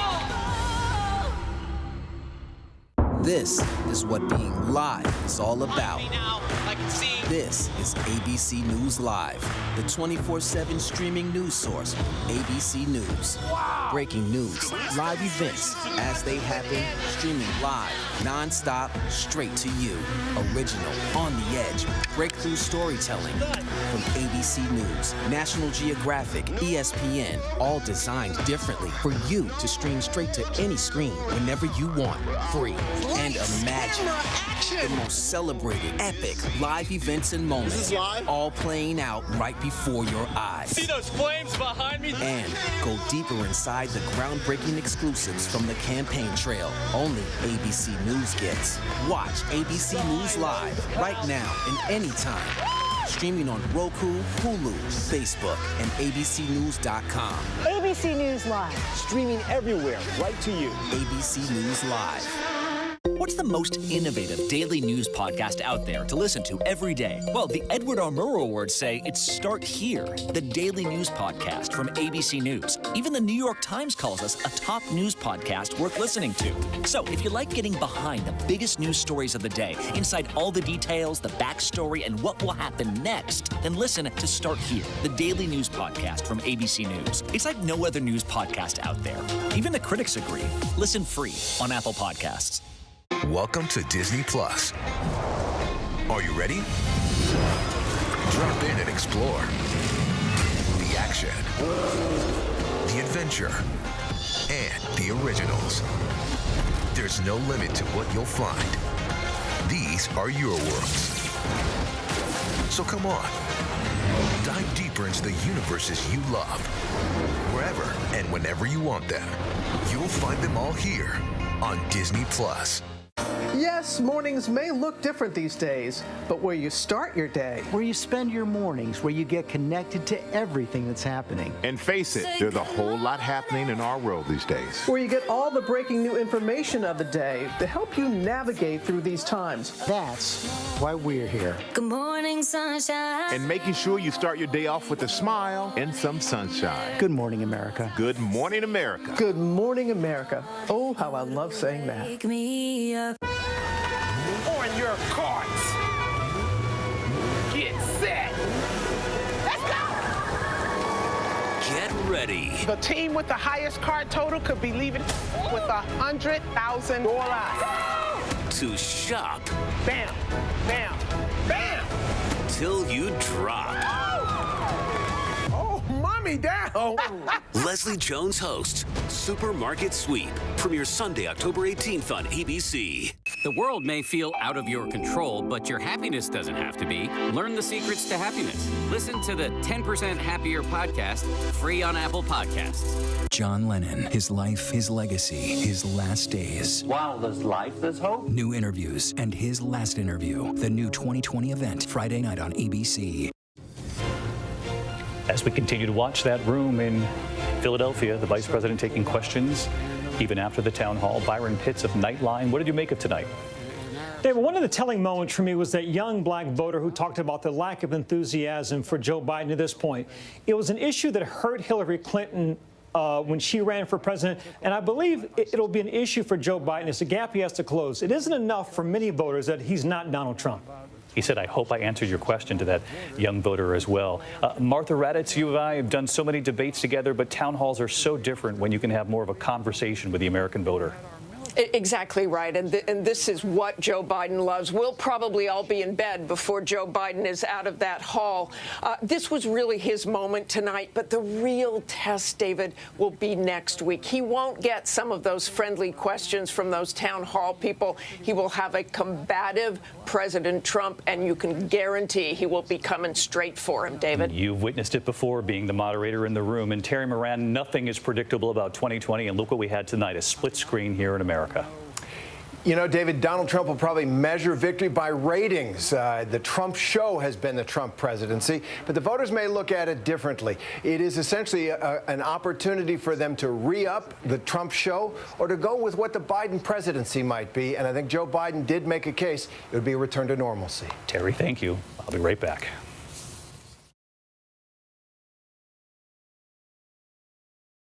COVID-19 was a wake-up call.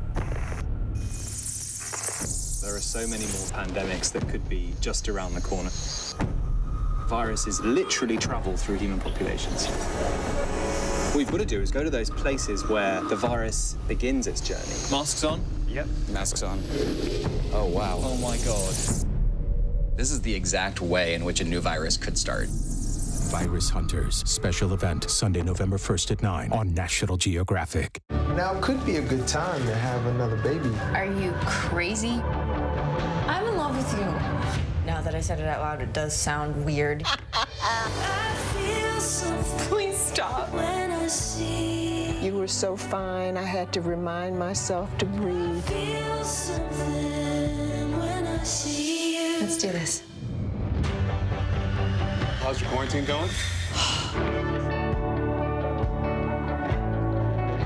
Who was John Lennon? Magical, brilliant, daring, rebel, a working class kid from Liverpool. John was my favorite Beatle. If he hadn't dreamed so beautifully, it wouldn't hurt so much. Now, Friday night, new interviews with those who were right there with John Lennon and his last interview, all on that day. While there's life, there's hope. The 2020 event. Yoko said, what I tell you now is top secret. You can't ever tell anyone. John Lennon, his life, his legacy, his last days. Friday night on ABC. Now, when it matters most, the straightforward facts. ABC News is America's #1 news. #1 in the morning, #1 in the evening, and the #1 show on all of television. #1 in late night versus the competition. #1 in politics versus the competition. The #1 daytime talk show. And #1 in streaming news. Most trusted, most watched. ABC News is America's #1 news. With so much at stake, so much on the line, more Americans turn here than any place else. ABC News World News Tonight with David Muir. We have made it through another week together. America's most watched program across all of television. Right now, at this defining moment in America, with so much on the line. From ABC News, a groundbreaking month-long event. Every night, taking on this moment for America. Turning Point, the Nightline event. Late night on ABC.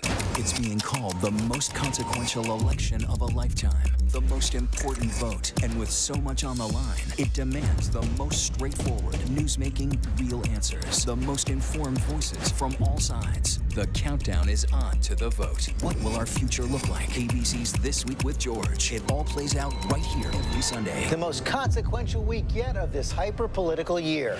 Right as you get closer to casting your vote every Sunday on ABC. Breaking news, context, analysis. And no shouting. The time is now for ABC News Live. Get it streaming everywhere, right to you.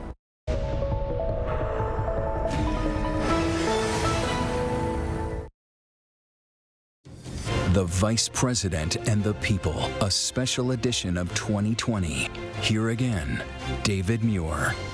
A very different night playing out in this country. Instead of the second planned presidential debate, instead a town hall with Joe Biden in Philadelphia, a separate town hall with the president in Florida. Both have committed to that final debate 1 week from now. You heard Vice President Biden saying he expects the president to be tested before that debate. I'm David Muir. Good night.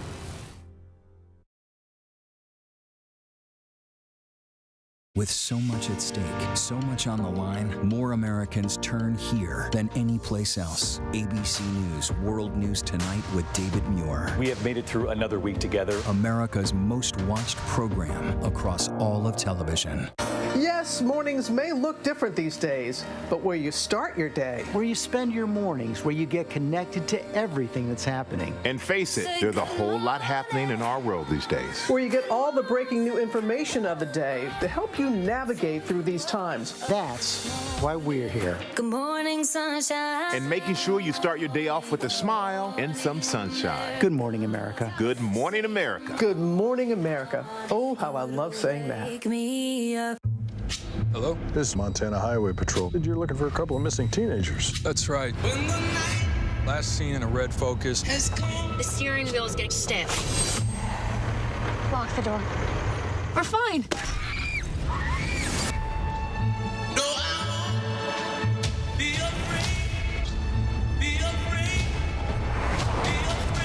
Got ourselves a predicament. When the night has come. Admit it. These days, what you need to know seems to change, well, like every day. So what can help you feel smarter, better, happier? Welcome to GMA3, What You Need to Know, the third hour of Good Morning America. Lunchtime on ABC. What's the most innovative daily news podcast out there to listen to every day? Well, the Edward R. Murrow Awards say it's Start Here, the daily news podcast from ABC News. Even the New York Times calls us a top news podcast worth listening to. So if you like getting behind the biggest news stories of the day, inside all the details, the backstory, and what will happen next, then listen to Start Here, the daily news podcast from ABC News. It's like no other news podcast out there. Even the critics agree. Listen free on Apple Podcasts. On your carts. Get set. Let's go. Get ready. The team with the highest card total could be leaving with $100,000. To shop. Bam, bam, bam. Till you drop. Oh, mommy down. Leslie Jones hosts Supermarket Sweep. Premieres Sunday, October 18th on ABC. Welcome to Disney Plus. Are you ready? Drop in and explore. The action, the adventure, and the originals. There's no limit to what you'll find. These are your worlds. So come on, dive deeper into the universes you love. Wherever and whenever you want them, you'll find them all here on Disney Plus. This is what being live is all about. This is ABC News Live, the 24/7 streaming news source from ABC News. Breaking news, live events, streaming nonstop. Original breakthrough storytelling from ABC News, National Geographic, ESPN, and it's all designed differently for you to stream straight to any screen whenever you want. ABC News Live. Streaming everywhere, right to you. ABC News Live. It's that easy to go there. Who was John Lennon? Magical, Brilliant, daring, rebel, a working class kid from Liverpool. John was my favorite Beatle. If he hadn't dreamed so beautifully, it wouldn't hurt so much. Now, Friday night, new interviews with those who were right there with John Lennon and his last interview, all on that day. Wow, there's life, there's hope. The 2020 event. Yoko said, what I tell you now is top secret. You can't ever tell anyone. John Lennon, his life, his legacy, his last days. Friday night on ABC.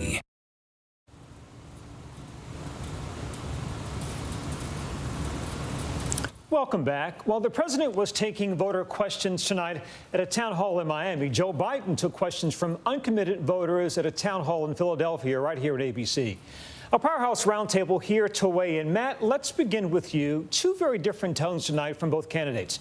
President Trump aggressively tackling the issues on NBC in a contentious town hall, and Joe Biden with a calmer, more measured performance on ABC. Matt, whose approach worked, do you think? Joe Biden's by far. I mean, I think when we're in the midst of such chaos in the country and everything that's going on, from the pandemic to the economy, racial injustice, of climate change, all of that, I think voters want and desire somebody more calm, considered, clear.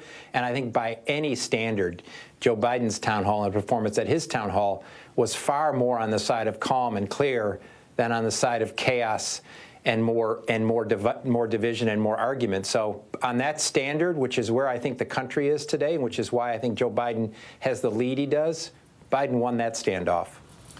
The president has lost support among senior citizens, a key group for him in 2016. He was in Florida tonight, and the state is a true battleground this year. Ram, how does he win back senior citizens, and why has Biden's approach to the virus resonated? Well, a couple things I would say that I'm not sure the president can do that. He's tried a number of things, trying to do law and order to cultural war, and in fact, telling seniors that they were basically dispensable. When you look at everything he's done on COVID, that is the message he has sent them. And Joe Biden is a reassuring voice for them. He will be the first Democrat since Al Gore in 2000 to win senior votes. And here's the thing. Trump made a huge mistake tonight, letting Joe Biden have his own moment. Big tactical mistake. You know, in campaigns, number one rule, you got to do everything you got to do, and you got to hope your opponent does everything they did. Joe Biden got a real gift from Donald Trump today. And two, as I said earlier, chaos and confusion is on one side.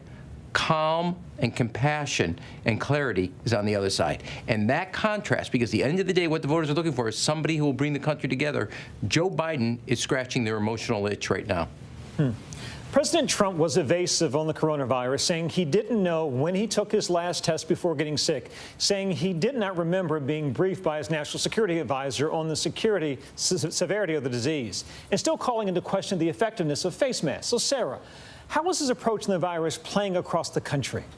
Well, I think on tone, he doesn't get great marks, candidly. And part of it is because he's inconsistent. That's a simple question. Did you get the test on the day of the debate or not? He could have answered that. Now, I will say on the substance of actually fighting the virus, on therapeutics, on record-breaking vaccine research, on making sure that the country has enough PPE and ventilators and all the things that we need to do to help people recover from this disease when they get it, his administration has done pretty well. He would be better to talk about those things and have one very kind of clear, simple, consistent statement about how Americans should protect themselves when out in public. Joe Biden was pressed tonight on his tax plan that will raise corporate taxes and taxes on the wealthy. But critics say this could hurt the economy more than help. Yvette, will this plan help or hurt Biden? I think Biden was pretty clear today. I was actually glad when he reached into his jacket and pulled out the notes to make sure that he had the right numbers, even saying that Wall Street agrees that his plan will add more jobs. I agree that we actually improve the economy by helping those in the middle so that they have the resources to be able to push our economy up rather than trickle down. And so I think he did a really great job, which he wasn't able to do in the debate because he kept getting interrupted, at talking about, one, how much money he's going to unlock by making sure the wealthiest Americans and corporations pay their fair share, but also putting more money back into middle Americans and lower wealth Americans so that they have the money they need to invest in the economy and build themselves back up. So I think actually his plan is great, and I think he did a great job of articulating that today, using real numbers. He got real clear answers out, and I think he did a wonderful job. Donald Trump declined to condemn the conspiracy movement QAnon tonight, saying he didn't know much about it. Sarah, why is he still not disavowing this widely discredited idea? Yeah, I didn't get to see that, but this has come up before, and to me, I don't understand this one. There's really, this is a softball, frankly, in politics, which is there's no place for these nutty, crazy ideas in American politics. He overthinks these questions sometimes, Byron. He's thinking about some individual who's on the internet and reading this stuff, and they're probably a good person, but they've for whatever reason, ascribed to this philosophy. This isn't complicated. It's crazy. Just say it. It's funny you make the point that he was overthinking. That is an argument I think you often hear made in President Trump's favor, him overthinking something. But Sarah, to that point, he's had similar issues in disavowing other groups, right? White supremacist groups, and he comes back later and cleans it up. Why, on what seems like to most reasonable people, easy things to knock down, why does he continue to struggle? You know, I think that he turns this into a battle with the press.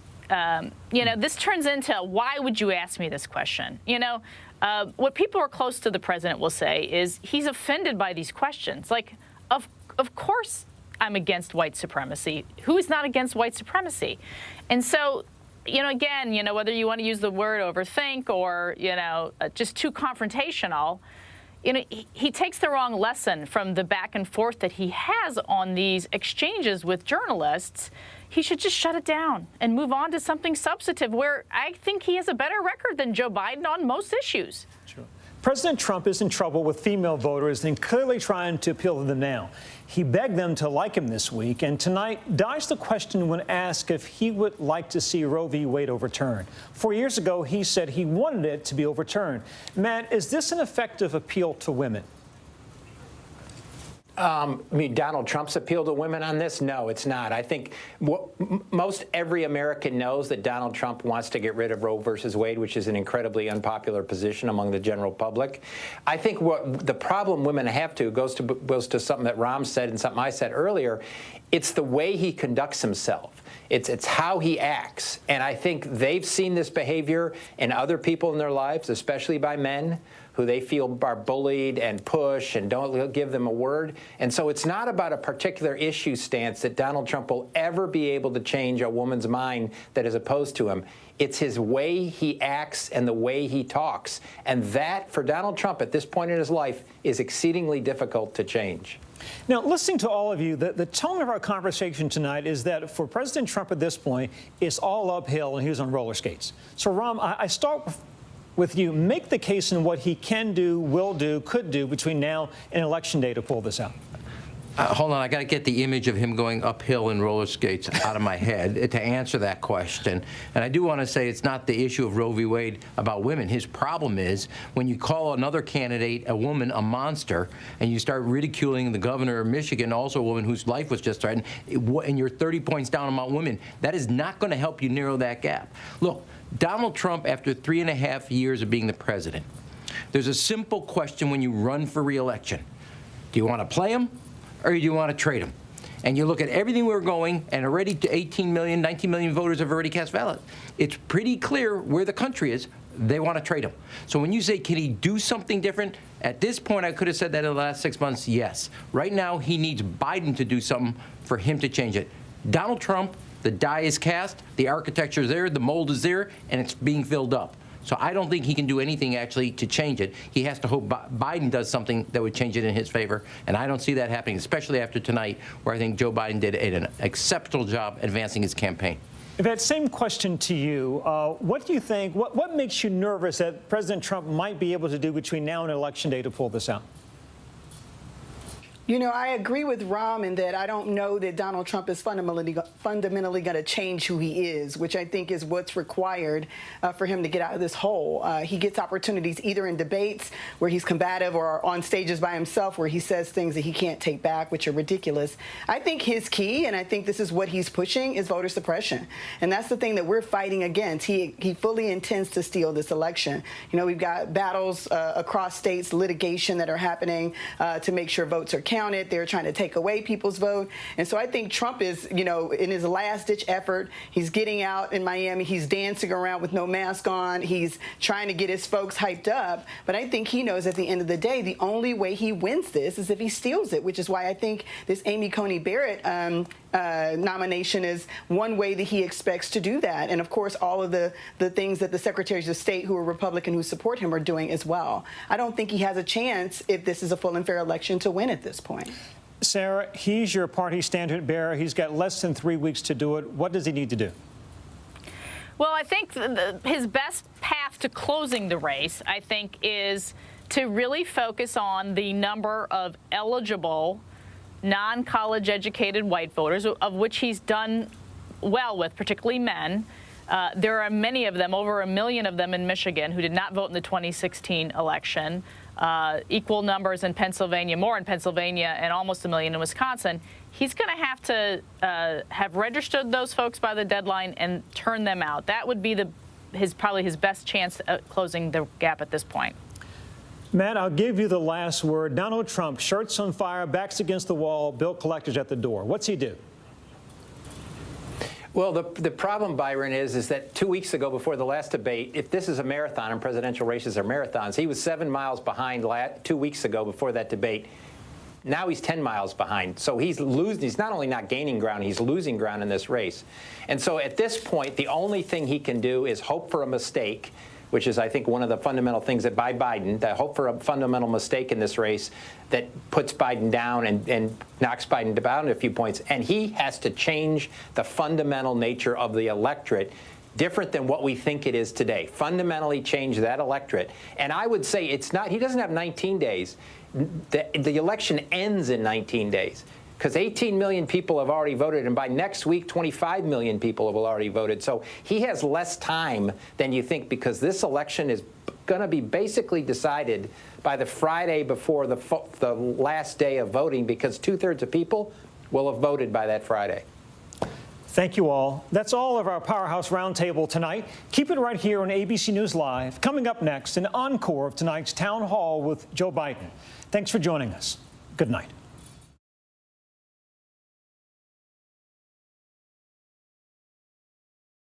It's being called the most consequential election of a lifetime.